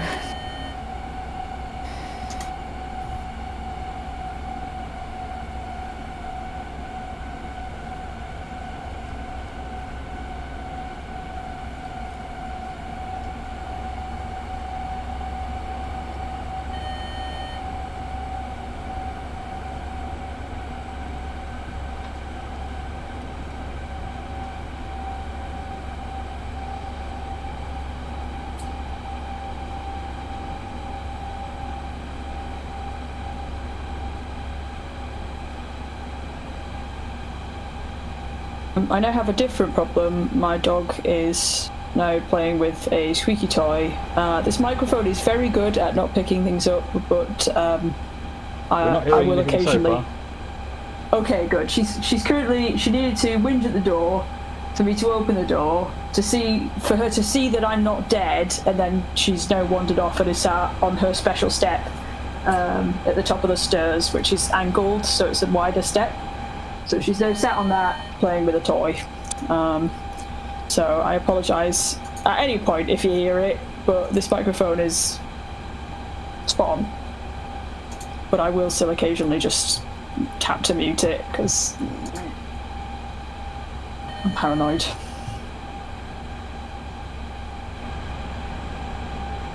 Another 4-hour stream for you, Harry. Yeah, Dominik, what time is it over there right now? Sorry? Once again, please. What time is it? Here it's 21:40. Okay, you're an hour in front of us. Yeah. Yeah, the time zone difference was sometimes a bit of fun during the development when we had some calls with you. Once I was an hour early to our call. The second time I was an hour late to our call. Oh God, it's usually just at least it's just an hour and not 6 hours. But depending on where you're holding meetings, if it's on Teams, it's usually right. But if it's on like Google or something, Google will sometimes just give you the person who set up the meeting's time as opposed to your time. Yeah, I'm like, I really like the function that when you invite someone to some meeting and you get the invite in Gmail, it will put the time in the calendar, and it would put, most of the times it would put the correct time for your time zone, but sometimes it can get messed up. It gets confused. It gets as confused by daylight savings as we do, so... Yeah, absolutely. Yes, so it's 9:40 where Dominik is. It's 20 to 8 here. I only say that because we had a comment saying it's going to be another 4-hour stream, Harry.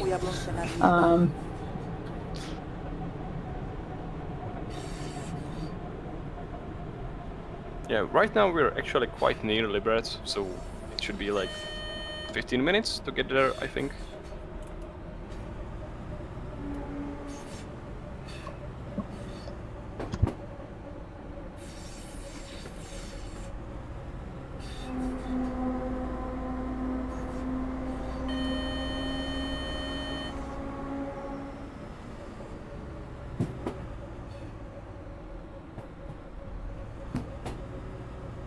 People keep telling us to pronounce the station names, Matt. Yeah, let's hear this one. Somebody said, Harry, I dare you.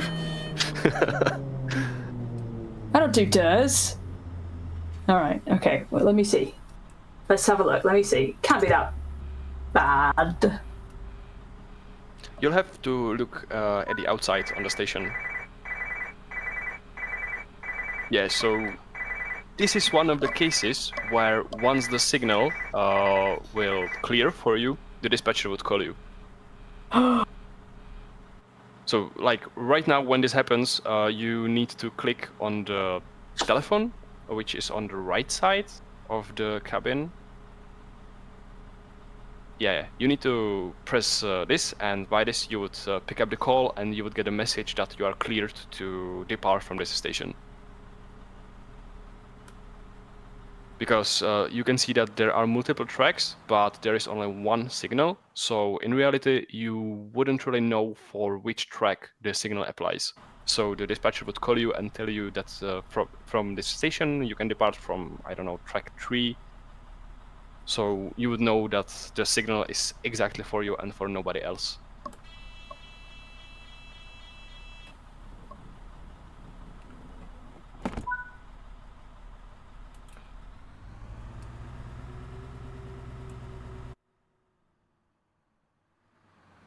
You're not going to give me $100,000 if I pronounce the station name correctly.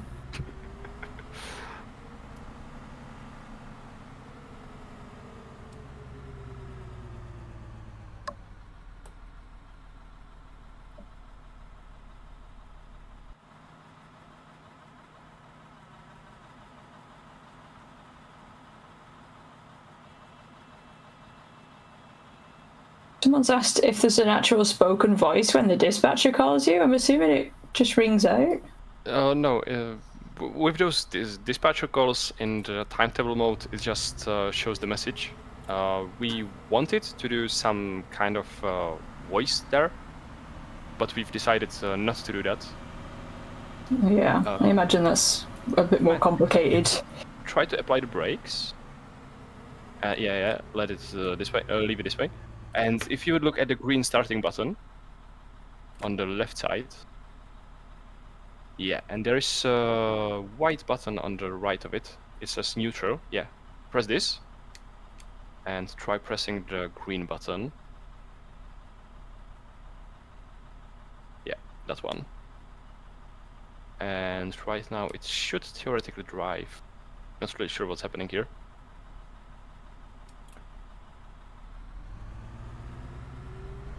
Yeah, that's good.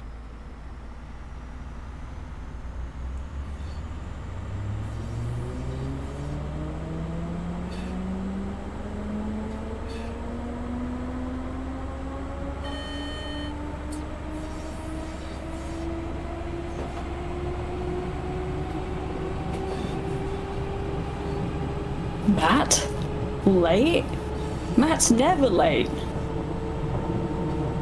He's like Gandalf. He arrives precisely when he means to. You are a bit late though, Matt.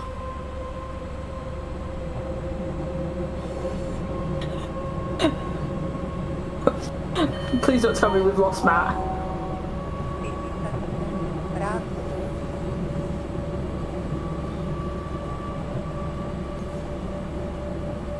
Can you hear him, Dominic? No, not really. Okay, it's not just me. He's not giving me the silent treatment. I really thought he was giving me the silent treatment. I was like, wow, okay. That was him. Can you hear us? Yeah. Did you mute me because I was sassing you about being late? Because that was the chat. That was my microphone died. Oh, okay. Oh my god, you went completely silent just as I was sassing you for being late, and I was like, well, fantastic.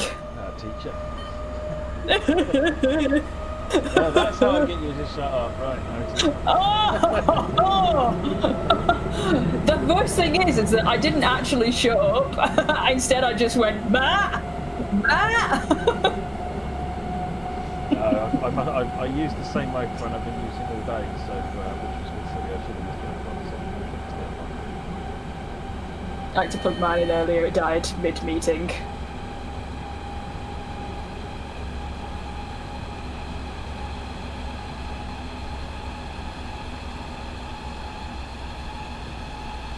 That speed control is really rather good. It's kind of handy in those kind of hilly roads where the gradients change all the time.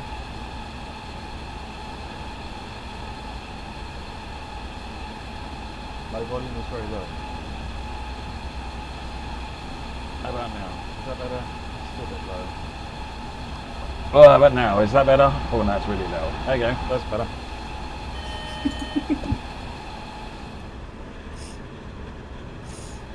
Evan keeps saying that if I pronounce his station name, he'll give me a Snickers. But I'll actually take the 100 grand over that. But I can't eat Snickers because I have braces, so you're gonna have to try again.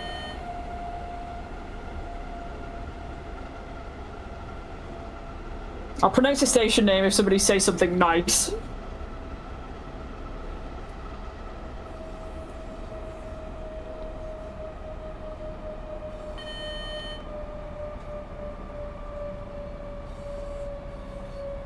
This one looks easy enough. Radlow? Yeah, Radlo. Wait, what? I said Radlow? Oh my god. The A is long there, so it's Radlo. But it's Radlo. kinda near. Radlow? Yeah, that's good enough. Good enough. Oh my god! This is the level we aspire to be honest. This, fine, make that'll do. A bit like that stop, really. Good enough. No one died. Good It'll enough. do. Yeah, it was all right. It's good. It's fine. It's a proper Natalie, that is.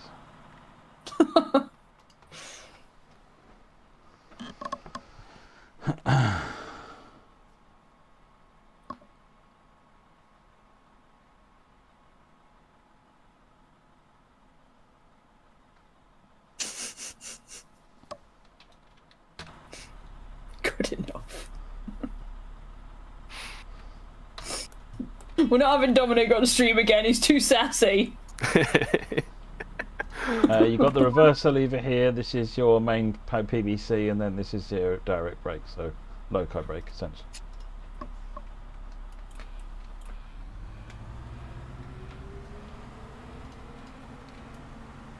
What's Matt, did you overshoot? I upset it again. There we go. He totally did, didn't he? Oh, I well overshot. What are you talking about? I well overshot. I was almost in the next station. Oh my goodness me. Hey, Professionals. exactly on the road, so that's okay. No, don't defend him, I need this. Wasn't as bad, two spads.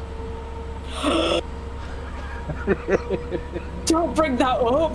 Don't. That didn't. That. Oh.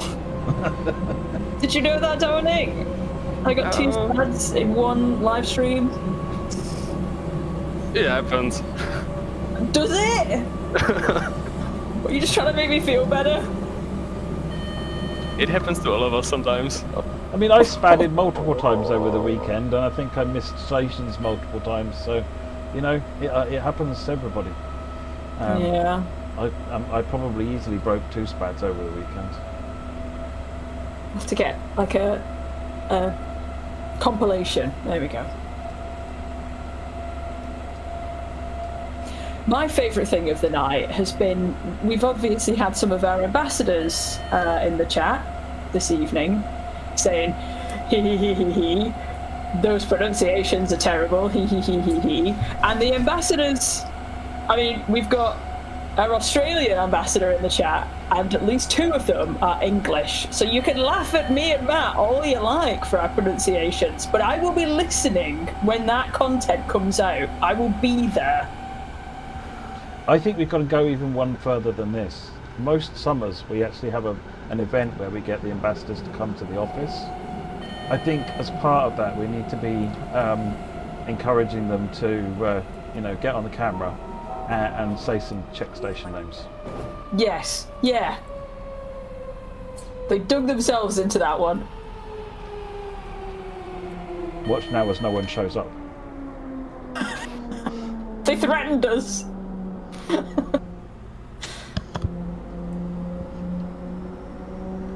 That is true. Matt, Rob said, with the amount that you raised at the weekend, your spads are forgiven. I don't know if you know about that, Dominik, but obviously Matt's doing this live stream tonight, and he did 2 live streams over the weekend, both that were 14 hours each. Is that right, Matt? It's just shy of 30 hours in total between the two streams. Oh, my goodness me. I've heard about that. That's like, I don't really understand how you can do that for so long. That's really cool. I really love the game, and it's dead easy to play it without even thinking about time, especially when I'm talking to people on the chat all the time. It becomes like a social event as much as anything else. So yeah, I know actually it's really, really easy. You did a great job, and you raised a bananas amount of money as well. Yeah, it was incredible. Yeah, it was the best special effects stream I'd ever done in terms of raising full special effect. And over my entire time of doing charity Twitch streams and YouTube streams, it was the second highest. So yeah, epic. So pleased with it. It was 5,244 with gift aid. There you go. Can't complain Oh, with that, that's- really, can you? That's a phenomenal. That's really cool. Bananas. Would you like to know how much you've raised in total for special effect? Go on then. Let's see. So we've got Game Blast since 2023. We've got one special day since 2023. It's 3 years worth, I think. Yeah. So you have managed to raise for special effect. So this is. Oh my goodness. So this is not counting fundraising you've done for like Calm. You've raised £32,051. That's Phenomenal. big numbers. Well done, Matt. But you did a thing this weekend as well, didn't you? You raised some money for special effects, from what I recall. How did you get on? I did. I played Elden Ring and almost had a mental breakdown over playing Elden Ring. I did not have a. I was ill prepared for Elden Ring. I wandered into a lot of areas that should not have wandered into. I met somebody called Margit. Turns out, not a very nice man. I had some choice words to say about Margit. And with gift aid, I think we did 420. Wow. I think around about that. We got some. Oh, we played some board games as well. We played a lot of board games because Dominik, I have 220 board games in my house. Oh my god, I have like 10 at maximum. Yeah, I have a problem. Yeah. Well, it's Yeah. only a problem if you think it's a problem. It's a problem because I'm running out of space. Like we've already converted that the could be a problem, conservatory. yeah. It's This is why getting you to buy be a a new house, problem. though. A new This- house? That's why you can buy a new house, to get more room to store no, board games. 2026? God, this is true, actually, yeah. Yeah. But also, I love that I haven't actually given you any context for this at all, Dominik. This is Walton Goggins. He's a feature that we have in the background of the live streams. So the random cardboard cutout is very normal. It's completely normal. Like it's always here. I didn't bring Walton Goggins out specifically for this. I mean, I could have brought Jeff Goldblum out for this, but he's too tall. So Yeah, at first when I saw him, I was like, oh my god, well, who's that? Like from the stream and the miniature, it looks really realistic. yeah, he does. He's 3D. He looks 3D. Yeah. That is character actor Walton Goggins. I've forgotten everything he's been in. He was in a show called Justified. He was in the Fallout TV show. He was in the Tomb Raider film. He was in the Hateful Eight. I'm running out of things. He was in White Lotus last year. Yeah. I'm sorry I did not provide context. I just jumped on a call and it's just this expected thing in the background. Scaring people like that. Yeah. He's a great icebreaker, though. A great icebreaker. Totally. Yeah.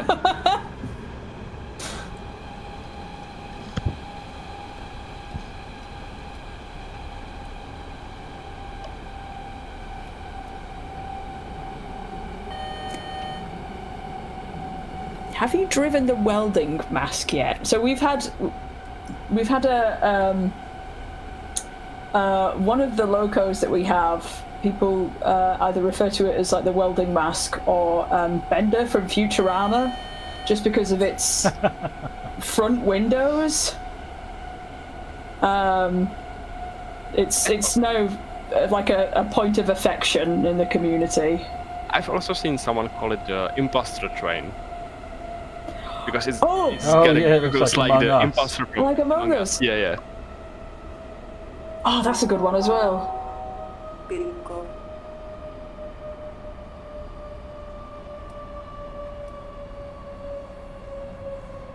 What did Cylons look like? Did Cylons used to have? No.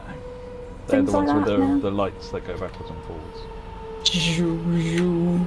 What about the old ones? Hang on. No. Oh no, you're right. Oh! I've had the brakes on for ages. I didn't account for that being such a steep downhill.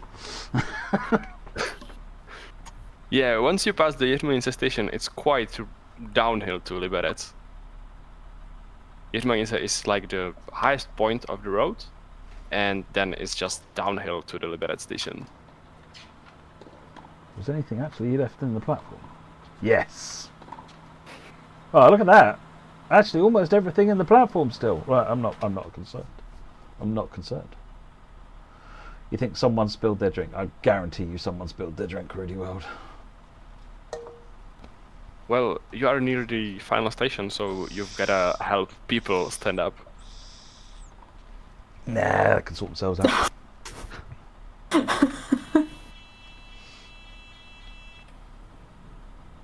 It was nearly as bad. Nearly. There is no spad. There is or there isn't. There is no try. There is no spad. There is a dog though. I don't know whether you won't be able to. You won't be able to see it. You won't be able to see it, Dominik. She's a black lab, so she's this moving shape here. Oh yeah.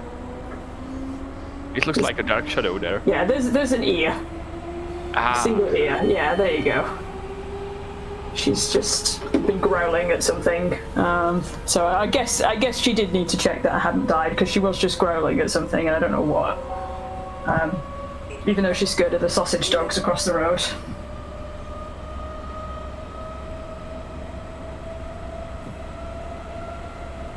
Big baby, aren't you? You're a big baby. And she never usually joins me for live streams because my partner is usually home and she usually has a person around. But she's extra needy tonight.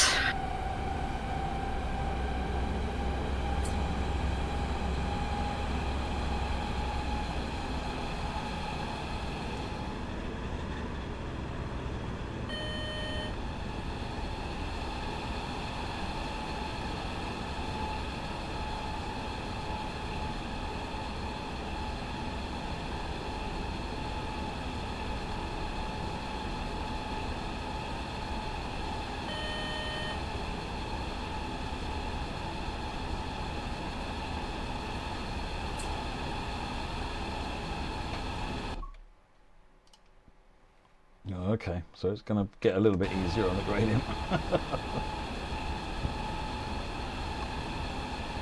This way it's easy, but when you're taking a heavy freight train from the Liberec and the conditions aren't really great, like No, in I the can winter, imagine. Yeah.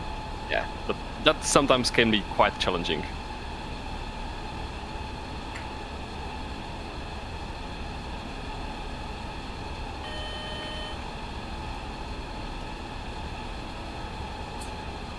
Spec 60.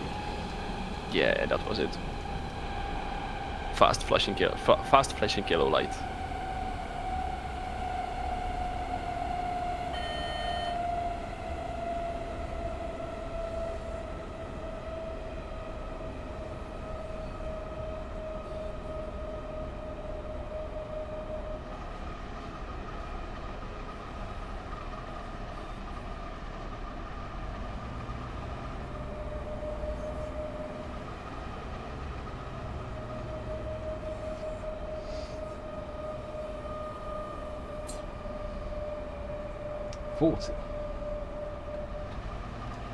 You would see the yellow bar under the low bottom light. Yeah, so that means 60 and expect 40. Right, okay.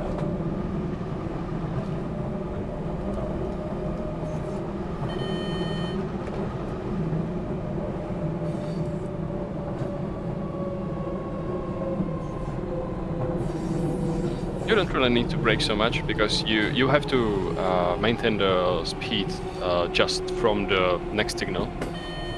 So you have all the way to the next signal to brake from 60 to 40. So I'm just panicking, that's all. One's near spad is all it takes.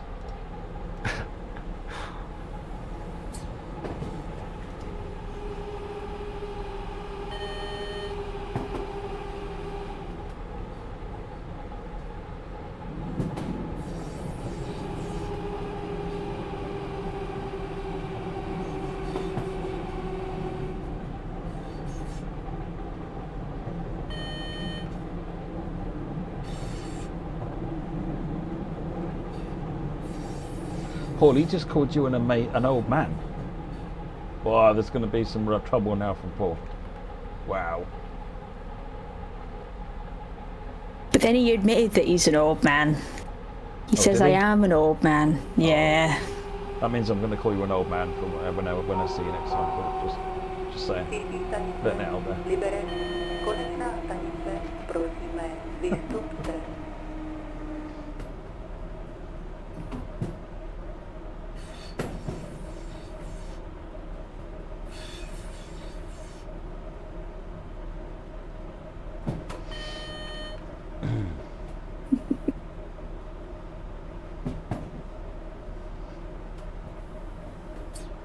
It's quite an impressive station area. So this...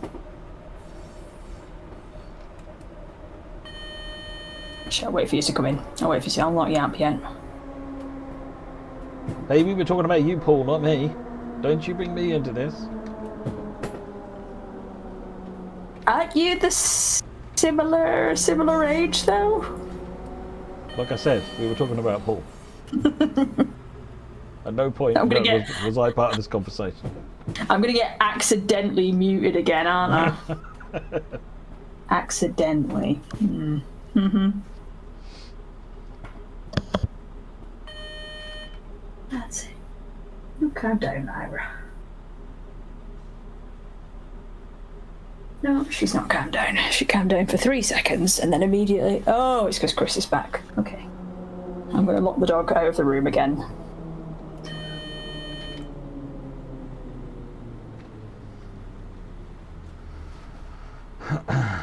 Thought I'd stop with her. We'd get a pro stop finally at the end. There you go. There had to be one half decent stop in the journey. Do the old man selfie though together later in the year. There you go, Paul.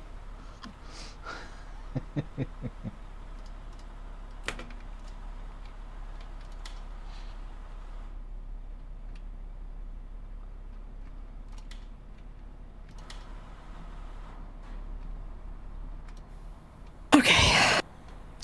If you would stop here behind those doors and look to the just after the doors, if you would walk through them and look on the right side right now, yeah, you can open all those doors, and there is like air brake valves and stuff like that. Holy which you can, Moses!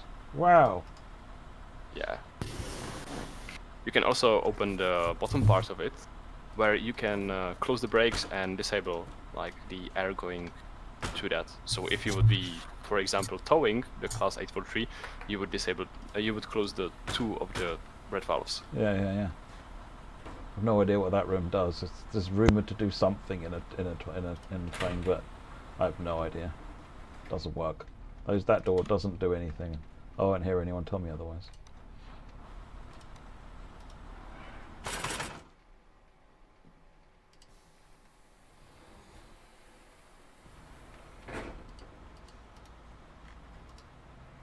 More buttons to play with. I'm on board. Yeah, it's mostly just the train lights, coach lights, and heating of the wagons.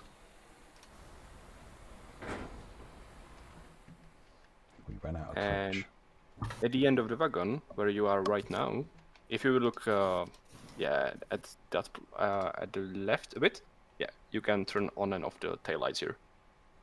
Oh, cool.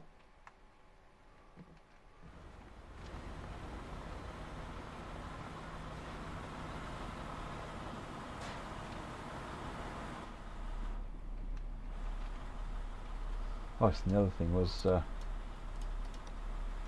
got the... Yeah, you can also pull out the second man seat. But you have, yeah, the click boxes here are kinda hard to get to. I mean, if you open the door, it auto does... come on. No, you can't open the door at this point. If Oh, the right, okay. seat is folded this way.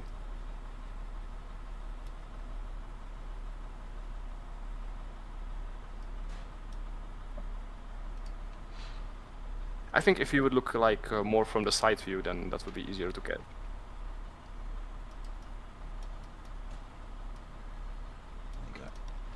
There you go. We got there in the end.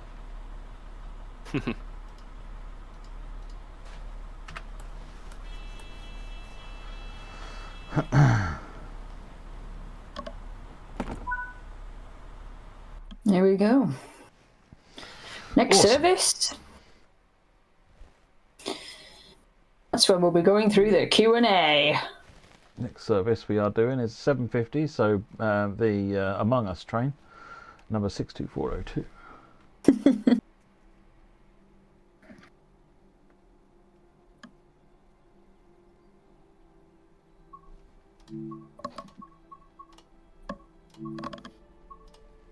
What colour we should do this one in then?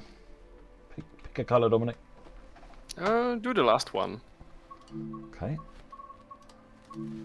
What did I say? It was 62402, and it's the one at part Is the 1, first part. 1445. There it is.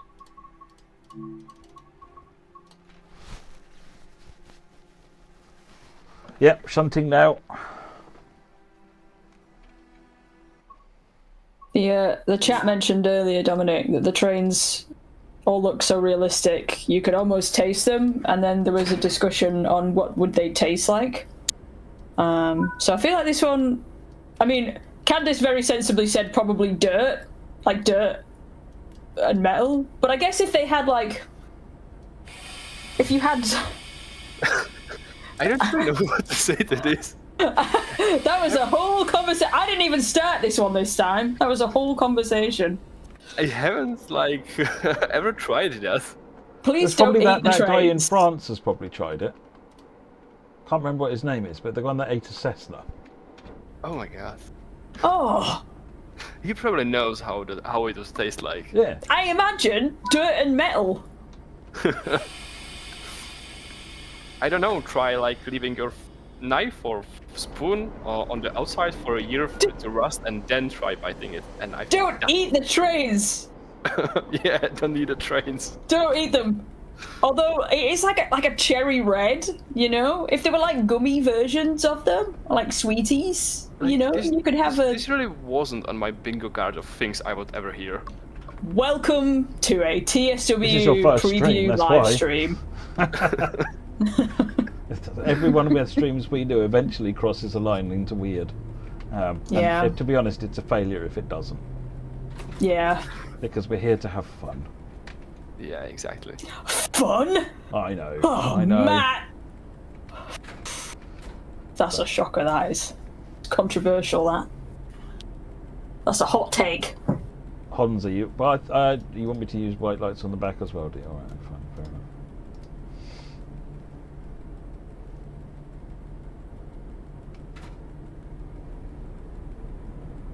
That would actually be so great. Trains made of cake, Nisa. Now that would be cool.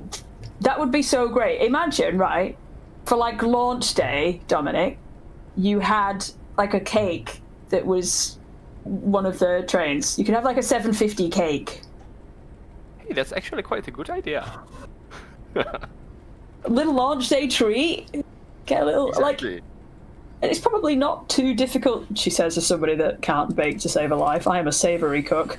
Probably not too difficult to make the shape, right? And then you just got to give it a little paint. Not paint. Food paint. Icing! There we go. Oh my god. Well, I think when you're at that point when you are asking someone how the train would taste, then I think real paint is okay. Yeah. Please don't eat real paint either. Once you reach this point, then the real paint is okay. Why have we never done that? Why have we never had train-shaped cake during the launch for anything, This is a Matt? good idea. We need to make it happen. You know what? I did it at my own company. We launched a game called Wobble Dogs, and I made a Wobble Dogs cake. And there is a video of me on YouTube being just as professional as I usually am expected to be, making a Wobble Dogs cake for my old job. It was carnage. Chaos. I don't like baking. Baking is an exact maths. I'm a measure salt and garlic with your heart kind of person, as I opposed do to... all of my cooking like that. You know, I think that's fine. It's just you should just say, nah, it needs some more, and that's how you figure it out.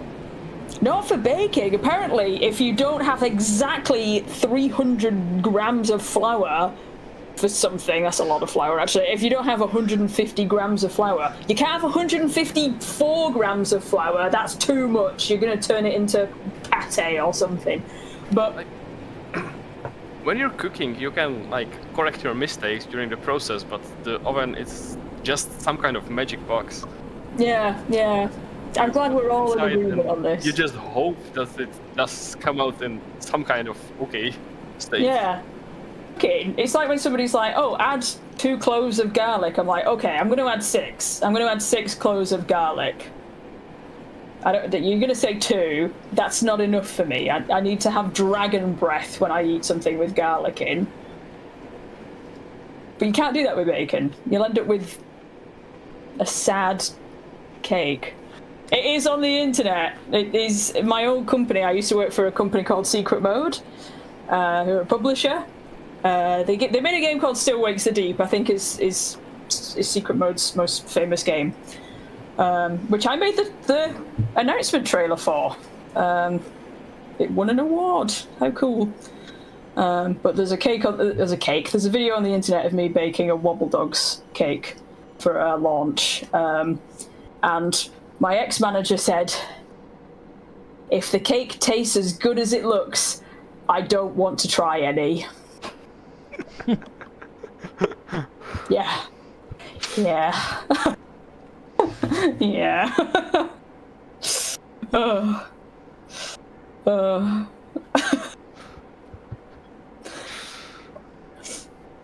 We're doing some coupling, Matt. Do you need to concentrate?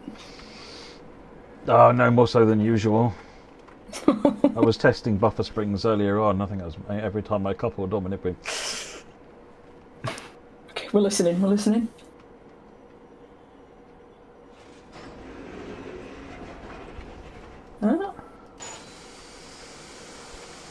Okay. How was that, Dominik? Was that smoother? Kinda okay, I'd say. Better than one of the ones I did earlier on, where I actually did. That was like... technically a crash. Like when we were testing some of the scenarios, and I would be playing one scenario for like 20th time. You do get a bit brutal with it, don't you? Yeah, sometimes you will just crash into the wagons doing 20 or so. We are streaming late. I should do the Q&A. That is a well-reminded thing, because we've got a bunch of questions. Luckily, we've got all of the lovely sounds out of the way, because you're basically just going to hear me and Dominik yapping for a bit, and maybe Matt occasionally. So we posted our Q&A thread yesterday. Thanks to Jan for sorting that out for me while I was off. This one is this one's easy. I can answer the first question, which is how much will it cost? Liberec Stará Paka. Oh, sorry, Dominik. I can see your face. I can see your face. The stream can't, but I can. So Liberec Stará Paka is going to cost $32.99 British pounds sterling, €39.99 and $44.99. It releases on the 10th of March, which is next Tuesday. 7 days is all you have to wait. They didn't even have to wait that long in the ring, you know? It's a little horror reference. We've technically answered this during the live stream, but will the 750 be using raw, unsilenced sounds, or the more subdued, muffled, stacked talk of the rebuilt version?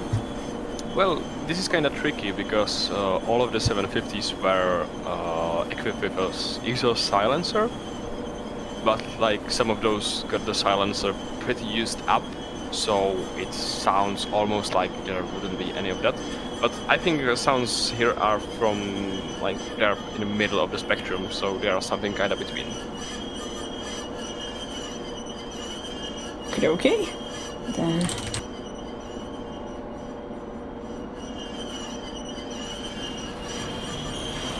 I'll use,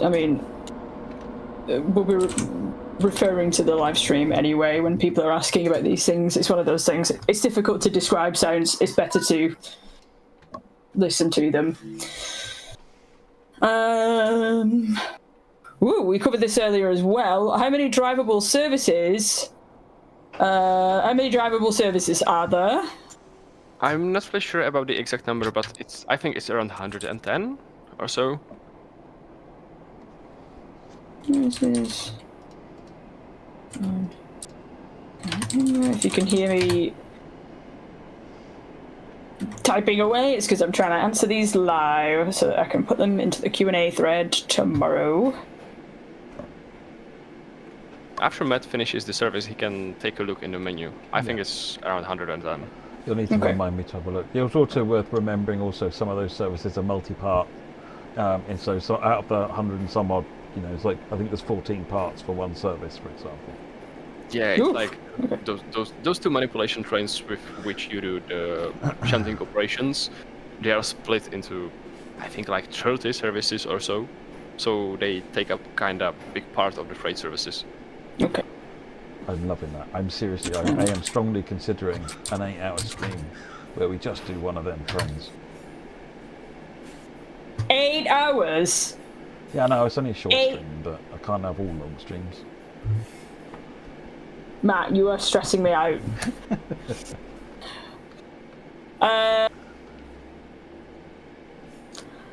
Any plans for any follow-ups, such as loco hold, rolling stock, or a lovely raspy-sounding 749 or 751? Well, that would be quite interesting to think about. We haven't really thought about this, so I'm not really sure if I can say anything on this topic. Haven't thought about it. But would be interesting to do. You're kind of seeing how this goes, really. Okay, I can answer this. Yes. What was the question? Well, I was getting there. I was just proudly answering it. Will I think that's supposed to be will there be passenger and station announcements included with this release? So passenger on the train, but not on the station. Announcements. Yeah. Yeah. Only those you hear inside the train.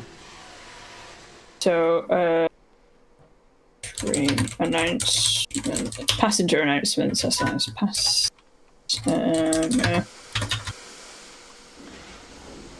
Oh god, there are multiple people in this document watching me misspell passenger.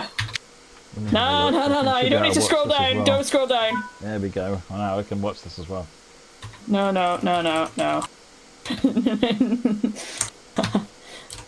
Included. There you go. I did it. Ignoring the fact that the word that passengers is literally above. I can spell, I promise. Oof. It's a lovely bassy note to this thing. Really lovely sounds. I'm definitely going to, probably after the stream, I'm going to be running this through my 5.1 just to see if I can't wake everybody in the house up.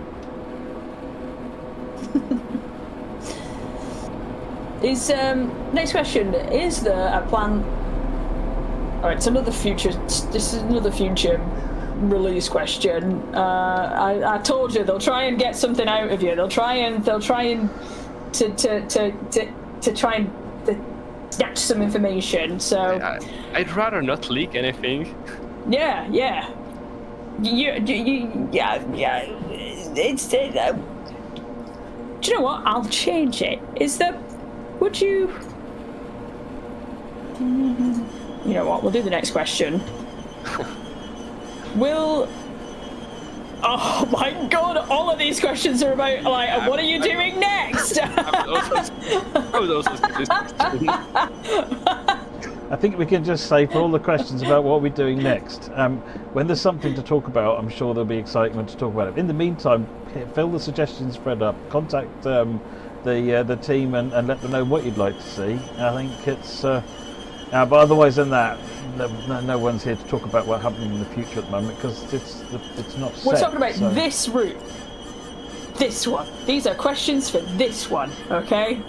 We are really looking forward to getting players' feedback from this road to see like what we have done right and what we could improve, or like where we could get better in our work. So yes, both constructive and positive feedback will be required.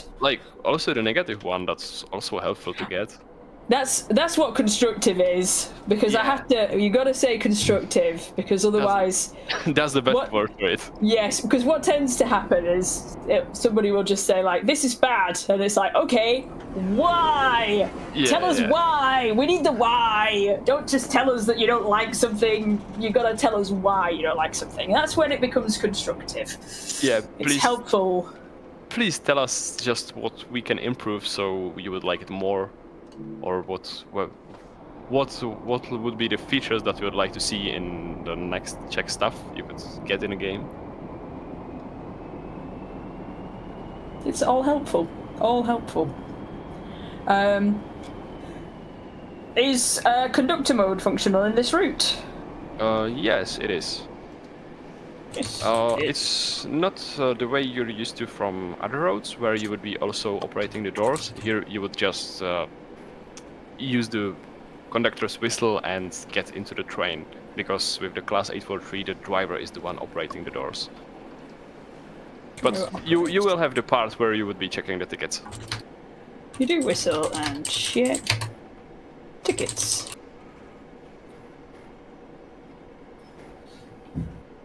Were the sounds recorded from the real things? Actually, I don't really see how we could, I don't know, fake those sounds. Yeah, they were recorded on the real things. Yeah, they just like to ask, just in case, because you never know. Maybe I had the guy from Police Academy that used to be able to mimic the exact sounds. Yeah. That can might be that. No, it was properly recorded. Yes, they are. I'm not going to add it was not the guy from Police Academy. Matt used the tab function. You are driving through blue light. No. Oh! They didn't let me do it. Somebody clip it, please! Oh my god! Oh my god! Yeah. I nobody can see this. I'm standing up. I'm celebrating. I'm high-fiving Walton Goggins. I'm doing a little dance, a little boogie. I think if the shunting here takes you a long time, then the dispatcher would let passenger train is that what it was in the opposite doing? direction come through. Right. Yeah. What I'm going to do is I'm going to just sorry, replay Matt. that so that we can have a look at the green car behind the train. So I'm blaming that on the Q&A session distracting me personally, but I'm not having that. Oh my! You know what? I apologized. For laughing, but actually, I'm gonna laugh even more. Ha ha ha ha ha ha. Yeah, you stay there. You go be cargo, okay?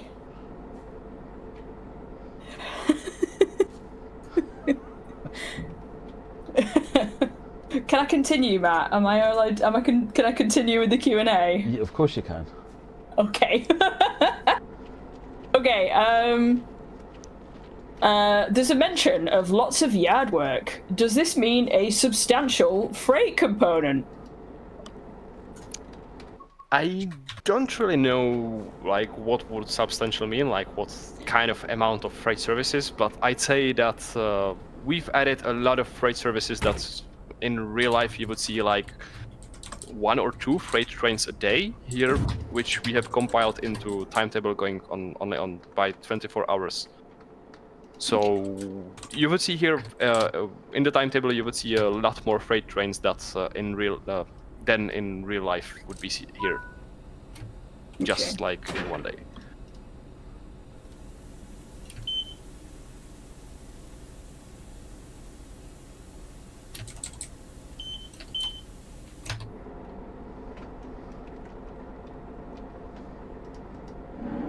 Okay.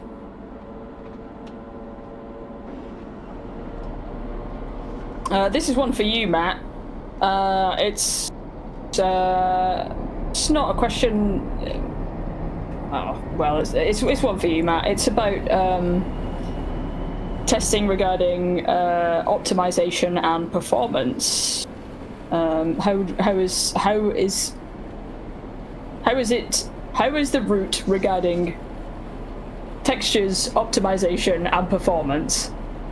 I don't know off the top of my head because I've not actually been part of the group looking at this. So rather than guess, let's defer that, Harry, and talk to the QA team and get answers.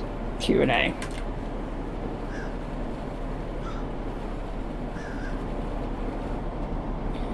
QA team question. That's another future content question. They're trying to get you, Dominik. They're trying to get you.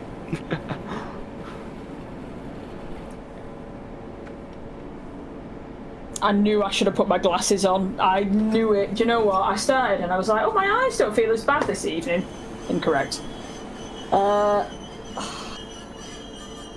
Anarchist Danger, what do you mean? Is the rolling stock reflected in the API? The API is dynamic. It will just report whatever it sees on the train.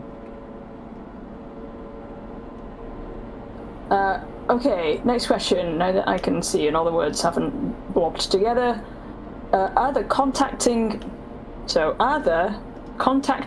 a dispatcher to confirm the displayed signal applies to you feature and the use of horn to control a banking train going to be included in timetable mode or only in scenarios?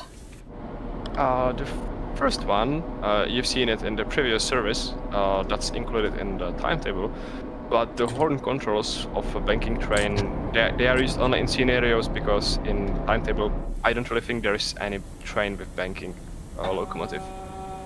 Matt, I think you've overcharged the train. Overcharged, yeah. Oh, this was for demo purposes only, of course. This is why I did this. Mm-hmm. Do you want to go and do the night service, Matt? If you would want to do it the real way, you would first need to apply the emergency brake. So you would empty the brake pipe completely. And use the locomotive brake. Yeah. We go through all the wagons and also the locomotive and empty the distributors.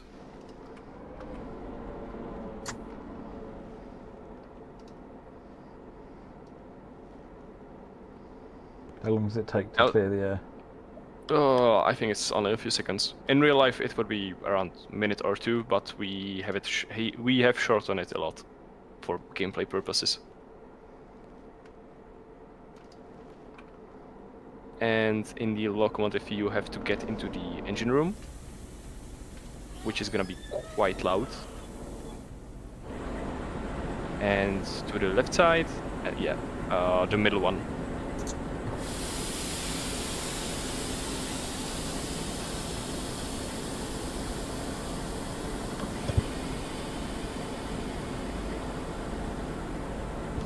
Yeah, and now you can put the train brake into the release position. It will take some time to fill, but then it should be released.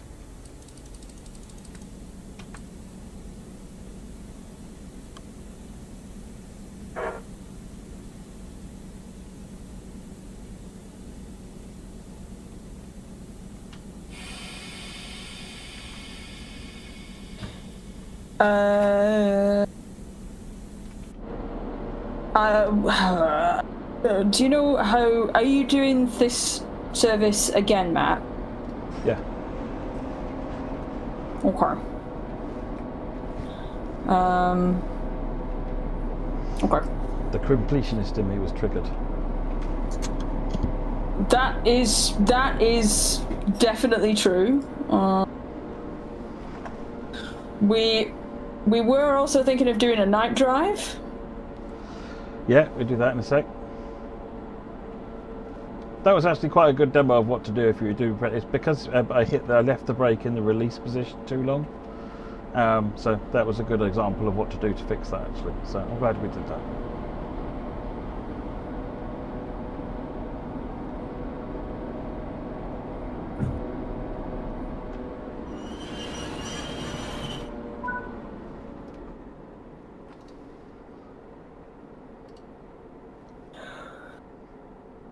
I will continue with the Q&A.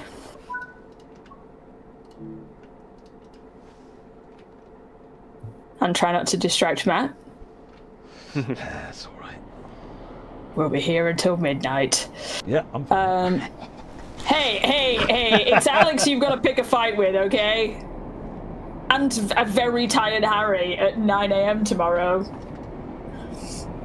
All right, we'll couple these up and we'll get on with the night service then. All right, thank you. Thank you. Sorry, everybody. Sometimes you just want to sleep and hug your dog. Actually, my dog is stinky, so she needs a bath. So I'll probably not hug my dog. I'll probably pet her from a distance. Are there going to be working level crossings? Yeah, the level crossings should work. Okay. I see that the question is about whether they would be malfunctioning. I can say that they shouldn't be malfunctioning, and Okay. we haven't really planned to do any malfunctions of them or stuff like that. But Okay. if you Bugs and see errors some, accepted. yeah, if you see some level crossing malfunction, then it wasn't actually. It's not intended to do so. intended. So they are. They're working. Okay.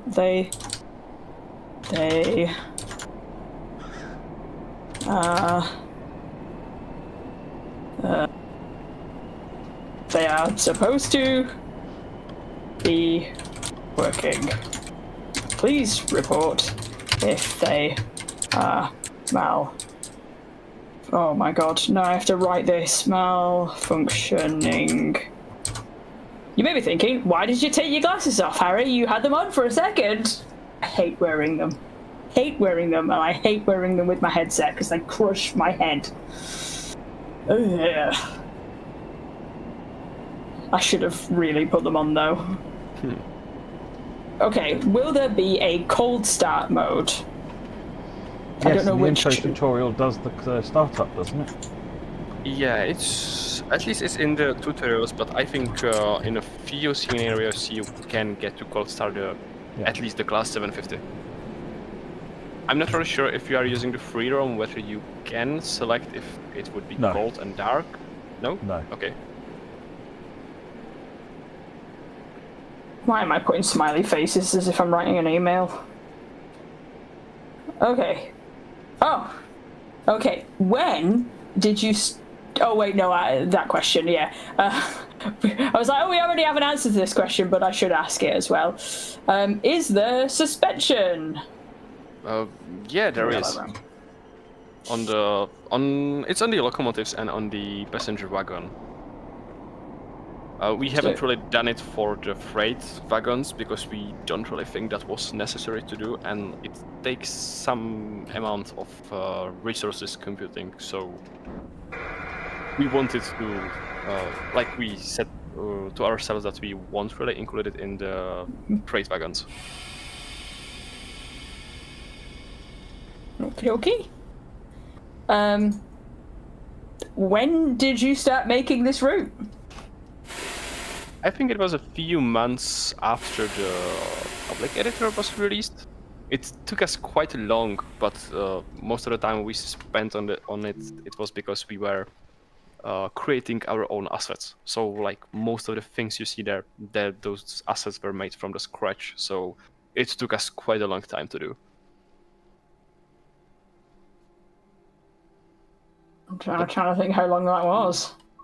Matt, do you know when that? About 2 years and 3 to 4 months, I think. It's a lot of work. Something like that. And 2 years. I'm adding this question because I saw it earlier, but I can't remember who asked this. But what was the most? How did they word this? What did you most enjoy about working on the route? There we go. Ooh, on the route or like on the DLC itself? Like, I'm fairly certain they said route, but I can't actually remember how they worded it. So if you remember what you asked exactly, please let me know. But that's vaguely what I remember. So you can give an answer to either for now. the thing I enjoyed the most probably was creating the sounds of the trains and like tuning the physics so it would feel like it should feel. But also like learning all the new things that you can do in this game and like learning all like during the 2 years of the development we learned everything from the scratch regarding this game.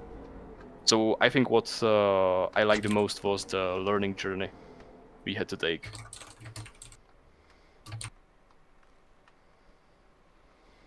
Matt, if you could use the photo mode and add a bit of more fog there, the signals would look kinda cool.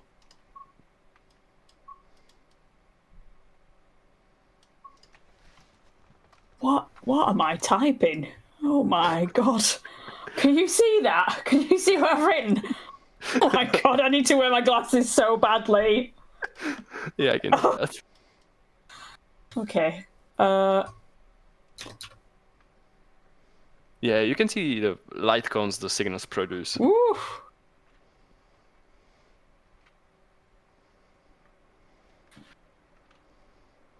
Like the effect is mostly visible with quite thick fog, as it would be in real life. But when you're driving around them during night, you would see that they also illuminate the inside of the cabin and other stuff. So it isn't just purely the lens that would be illuminated.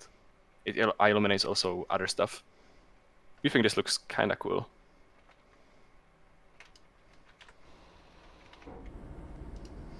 Well, let me restart this with more fog then. Matt? What? I don't know, I just thought that was a fun thing to say. You had me all panicked there for a minute. Wait, why was I panicked? I was the one who was panicked. Oh, okay. I don't panic about anything. I thought I'd done something wrong again. Oh. What have I done? What have I done? No. You've never done it. You don't do anything wrong, Matt. You're a model citizen, honestly. I say that. I say no. That is a genuine. You are a model citizen. I love working with you. I will not hear a bad word against you. I see somebody saying anything mean about you, and they wouldn't. We're going to be having words. Polite words.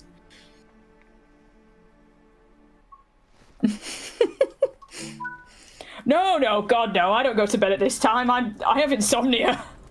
I don't go to bed until 2 a.m. Okay. More fog.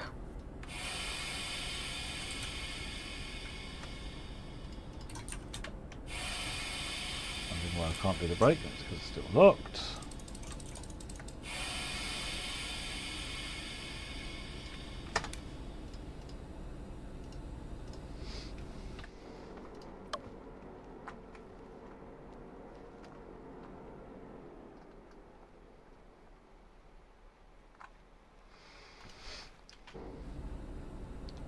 These words are a paragraph long. Never in all caps, though. But I am wordy. I don't like people being mean.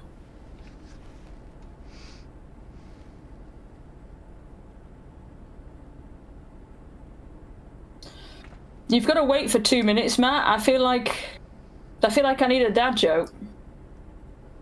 Go on then, get your book But out. it has to. No. I feel like you need to tell me and Dominik a dad joke that we'll both understand. See, I always come up with lots of dad jokes and see lots of dad jokes, and then when you put me on the spot like this, and my brain's like, I told one earlier that I had to mute my microphone because of how much I was laughing, and it wasn't even that funny, but I was howling.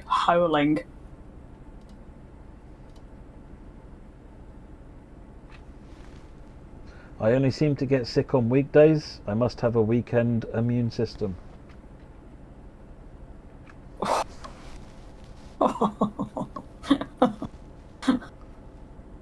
That was good.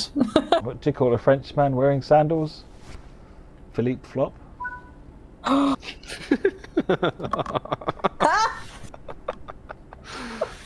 you got Dominik with that one.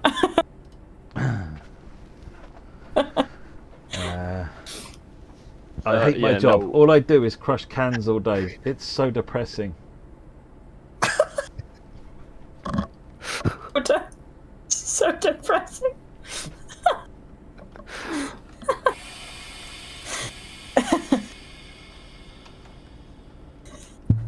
Dominik, were you going to say something? I try to stay muted for a bit.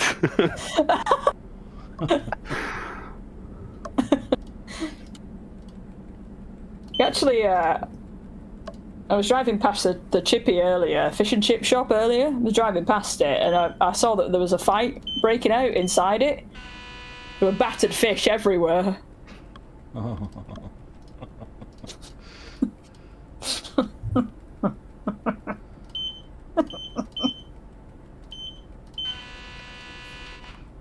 Oh.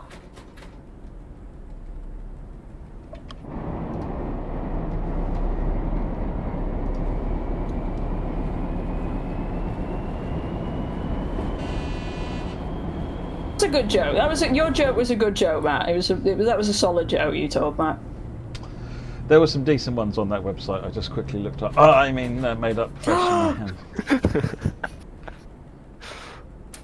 There's only one joke that I know, like, off by heart. It's my favourite joke ever, but not everybody understands it. It's a thinker. And you also have to, like... So, Dominik, I was in the pub the other day, and Matt, who we're driving with, say hello, Matt. Hello. Matt said to me, Matt came up to me and said, "Hey, Harry, are you any good at impressions?" And I said, "No."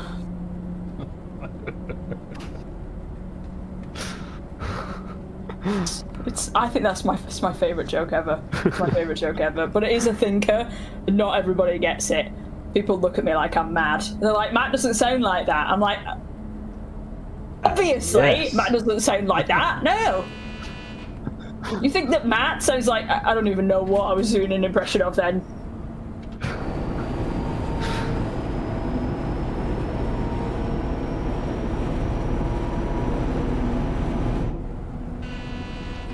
I think Matt, if I turn off the top light, I think that... Or maybe actually reduced is better. Yeah, can you... Just fly blind, because why not? You don't really need lights. You don't? No. And the crowd goes mild. Wow.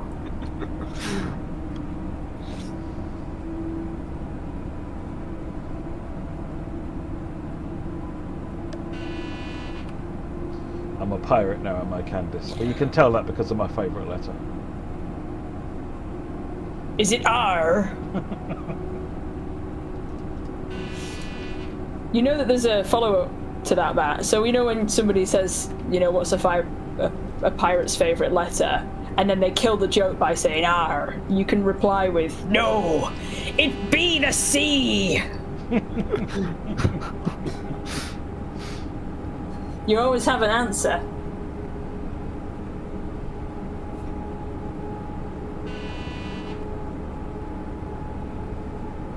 No, and I didn't tell Matt about that, and I wasn't going to even talk about sheds on this live stream because everybody else always talks about sheds on this live stream, and then when I bring it up, I'm the one that gets people going, "Oh, here we go, Harry's talking about sheds again on live stream." And I'm like, I've not even mentioned it. Everybody else brings it up on live streams, not me.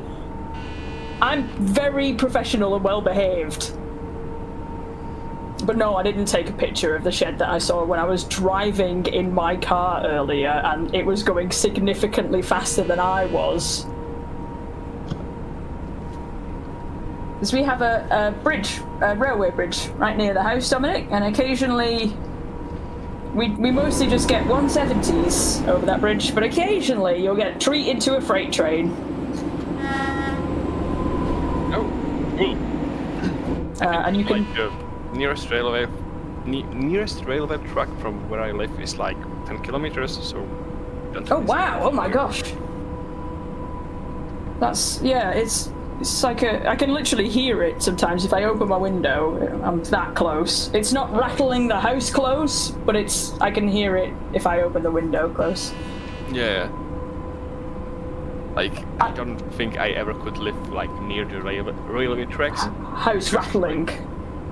No, well, it's because like all of the train driver friends I have, and I know that if you're a train driver and you know you have a friend who lives near the tracks, you just have to blast the horn every time you pass by that house. Yeah. 2 o'clock in the morning. Exactly. Oof. Would they not get in a lot of trouble? They'd get in trouble, right?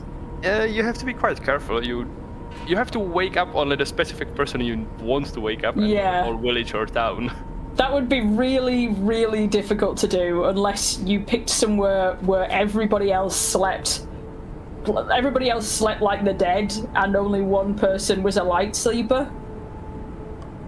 Yeah. The pier, how often is a vigilance sound alarm? Like 16 to 20 seconds, so yeah, it's a lot. It is about twice as often as you mentioned that earlier. If you do this light here, if you see this light here, when now it goes off, you press the Q key to put it back on again, essentially. And any movement of the control in this train will also reset it.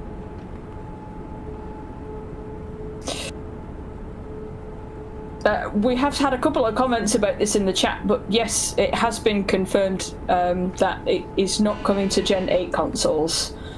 I think they would explode. Or explode. Or explode, yeah. Melt or explode, yeah. We're not really trying to burn somebody's house, so... No. My Gen 9, I booted up... What did I...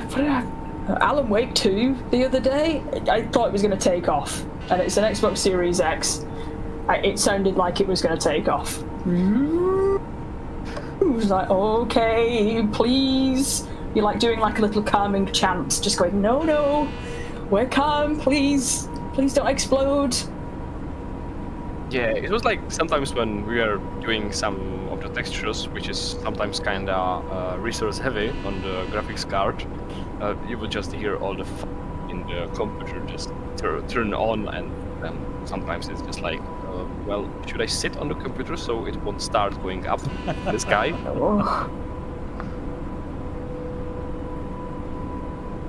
Easily the worst I've had is a couple of years ago in the UK. We had a 40 degree heat wave, and I was doing some video editing for my old job, and my laptop just turned itself off. It made a really loud noise, and it was warning me. It made this really loud noise with the fan for about 10 minutes, and then just that was it.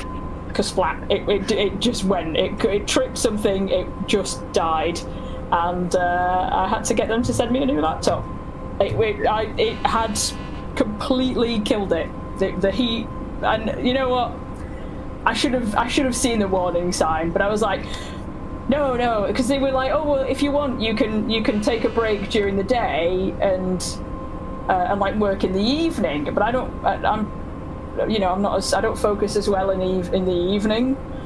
So I was like, no, I'll just keep working through the day, and I'll just finish, and then I can kind of chill out in the evening. My laptop was not happy. Mistakes were made. Like I say, one good thing about working in the doing some graphics and those resource-heavy stuff is that your computer sometimes generates so much of heat that you don't really have to use any other ways of heating. No, that's true. Yeah. Have a good temperature.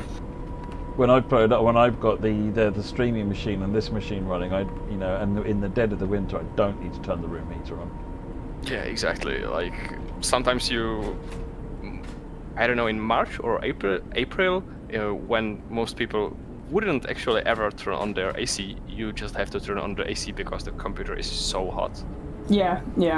I really ought to get some AC in here, to be honest, because I don't have AC. So when it just gets hot, it just gets hot, and there's nothing you can really do. There's no window to open in here.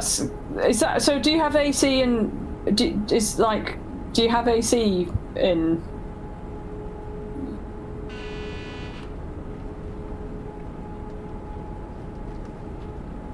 I'm like, in Czech is not right. You can't say in Czech. That's not right. Yeah, we have AC in Czech. We don't have it in the UK. We have no AC in the UK. We have it in just shops, but not in our houses. Our houses are built... So I never know, like, what other... I never know how far down, like, the hemisphere, like, the north to central to southern hemisphere, southern hemisphere, you definitely need AC, but I never know how low that AC thing drops. Because I'm like, well, do they... Because, like, France is, like, our closest south country, and do France have AC in... I don't know. Maybe they do, actually. Maybe they do. Maybe it's just us. I'd say that it depends, because the summers are getting hotter and hotter, so I think you would see ACs going more north. Well, we bought an AC. We bought an AC for our house. We did it the same year the 40-degree heat kicked off, because we had pet rats, and I came downstairs and thought one of the rats had literally melted. She was like a puddle. She used to sit on the desk. Two little rats. But we got it for them, really. I suppose that rat wasn't alive if it has melted. She just looked like she'd melted. She was literally like a flat rat, like a pancaked, completely flat animal. Like I didn't know how to. I came down and I was like, "Oh my god, are you okay?" And I touched her back, and she like flicked up, and I was like, "Okay, good, you're not dead." Oh my god, okay. So because I'd panicked so much, we ended up getting an expensive AC unit just to make sure the rats were comfortable. The rats, not for us. The rats. Right, we got to a stopping point. Let's call it there, I think. You did it! You did it! You did it! You only had anyone one who's got spad. kids has now got that song stuck in their head. You know the one I mean. I don't have kids. I'm waiting for someone to sing some of the words in the song. Soy Dora. Thank you, Iggy. Dipsy. That's the only kids thing I can think of off the top of my head. If you don't know which way to go, who do you talk to? The map. Bob the Builder? I don't know anything about kids' TV shows. Thank you. Thanks, ECM2. You got it. Dora the Explorer. Dora the Explorer. I think I was definitely too old for Dora, and my little brother, who is younger than me, I think that was probably past his time as well. He's 30 almost. 26th of March, I'll be finally saying that he's an old man, because when I turned 30, he was like, "Oh well, you might as well retire now, innit? Might as well retire. Take your pension out. You're 30. You're basically an old woman." Don't get a brother. Don't have a brother, okay? And if you do, I'm sorry. You have to deal with that. Oh, okay, is there anywhere you'd like to look around before we wrap this up? Because it's 10 o'clock. I have accepted my fate. I'm not really sure. I think that we've covered all. 5-hour scenario. Did you say something about? Whoa! See, No, hang on. And it was proven that Harry had not accepted her fate. I've not accepted my fate. I'm a weakling. Oh, okay. So I will do some admin bits. Hang on a minute, let me and then switch we'll... back to cameras. Are you good for cameras? Oh no, I can't do cameras because we're not on the channel. So Do you want us to try and switch over? Well, no, we'll just look at this glorious train and finish up while we look at this glorious train. What was the point of me putting makeup on? Jeez. Okay, it's fine. It's all right. It's all right. I you know what? I went to the dentist today. I was like, I'm gonna look fly. Never mind. It's fine. It's all right. The more important thing is these beautiful trains, locomotives. Okay, so admin. Okay. So this evening we have been live streaming Liberec. No. Liberec. One more time. Liberec. And then the rest of it, Dominik. Stará Paka. Liberec. Stará Paka. Yeah. I saw the eye roll. Nobody else could see it, but I saw it. We've been previewing that, which is coming out on the 10th of March, 2026. That is 7 days away. Almost 6 days, and it's 6 days away. In like 2 hours, it will be 6 days away. Technically, not actually, because it comes out at 10 a.m. on consoles. It will be coming out at 10 a.m. on consoles. That is 9th gen only, so Xbox Series S and X. And PlayStation 5, 4 p.m. for Epic Games, and Steam at 6 p.m. Pricing, it comes in at £32.99 British pounds sterling, €39.99 and $44.99. We already have a guide for signalling written up. I know that perhaps one of Dominik's ambitions is to maybe get a manual for this, but I'm not sure if that is, if you've got the time, if it's a guarantee. It's something that you might work on. I've got it. I'd love to have the manual finished before the release, but I think like writing the manual is like the worst part of the development. It takes a long time to write a manual. They're a lot harder than you think, aren't they? Yeah, because like you have to remember all the features that you've done, and yeah, it's quite hard. It's a lot. It's such a long time to remember all the stuff we've put in there. However, we do still have the signaling guide. Ambassadors will be streaming content on the day and a little of the day before as well. Obviously, you've had the preview stream tonight, which has been very extensive and has gone into a lot of information. There has been a wealth of information. If you don't know something and it hasn't been covered on this preview stream, then goodness me is all I can say to that. Goodness me. We also had a coming soon article which went out earlier, which also detailed the release date. It's a coming soon article. It's going to be out on the 10th of March. So there's nothing vague in the article there either. So you can have a look through that. That's got some further details on it as well. You heard the lovely sounds. Q&A thread on the forums will have the answers in from what we covered tonight, and it will also be timestamped as well, so keep your eye out for that if you did skip the live stream. You know, it was only 3 hours though. Come on, if you're skipping the live stream, it's only a measly 3 hours. That's nothing. I could do another 5 hours. Let's go. No, actually don't, Matt. Don't, please don't. I need to get a cup of tea. There are, so for rolling stock, we have the Class 750 and the Class 843, the Among Us train.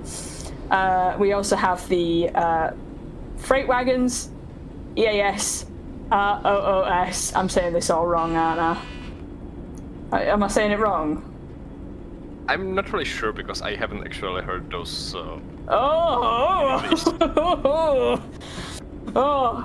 What freight wagons come with this, Dominik? Do you want to answer that?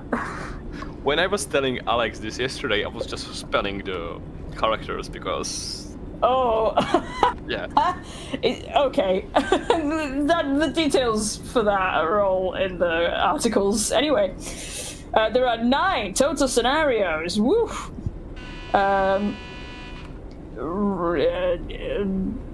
Oh, that's just listed scenarios, which we've already done on the article. There are the Desiro is a layer.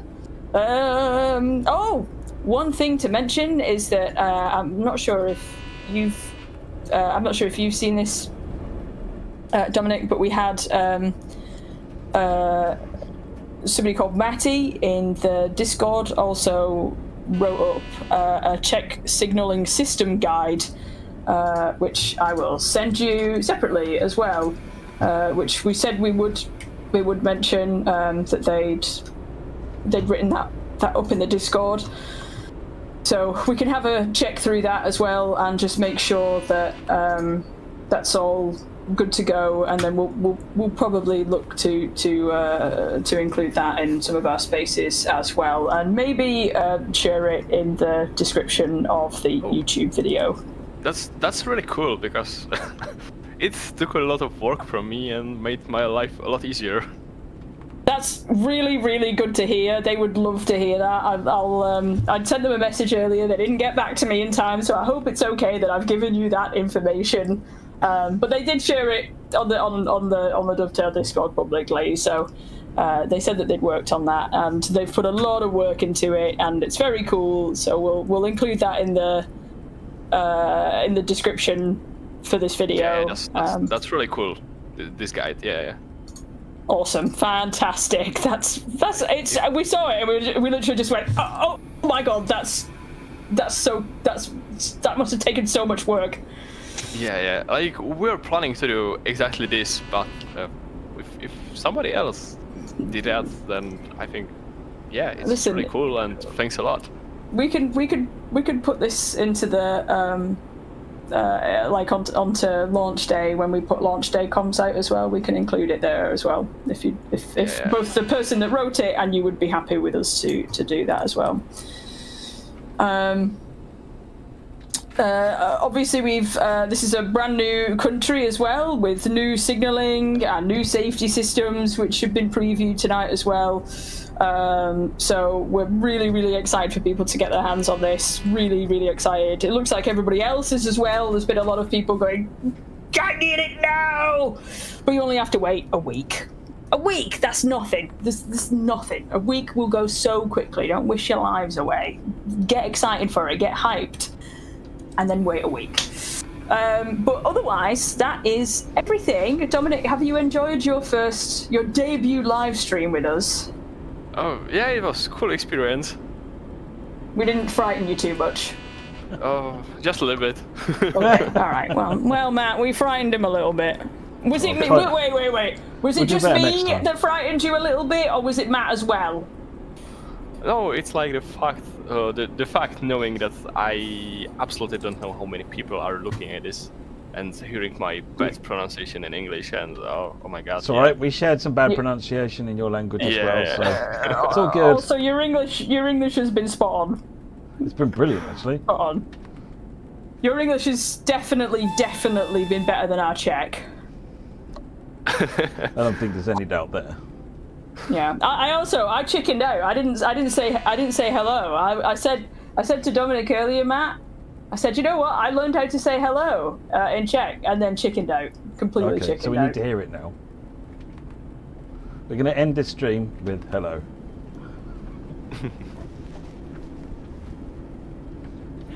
What's the second word? I remember the first word.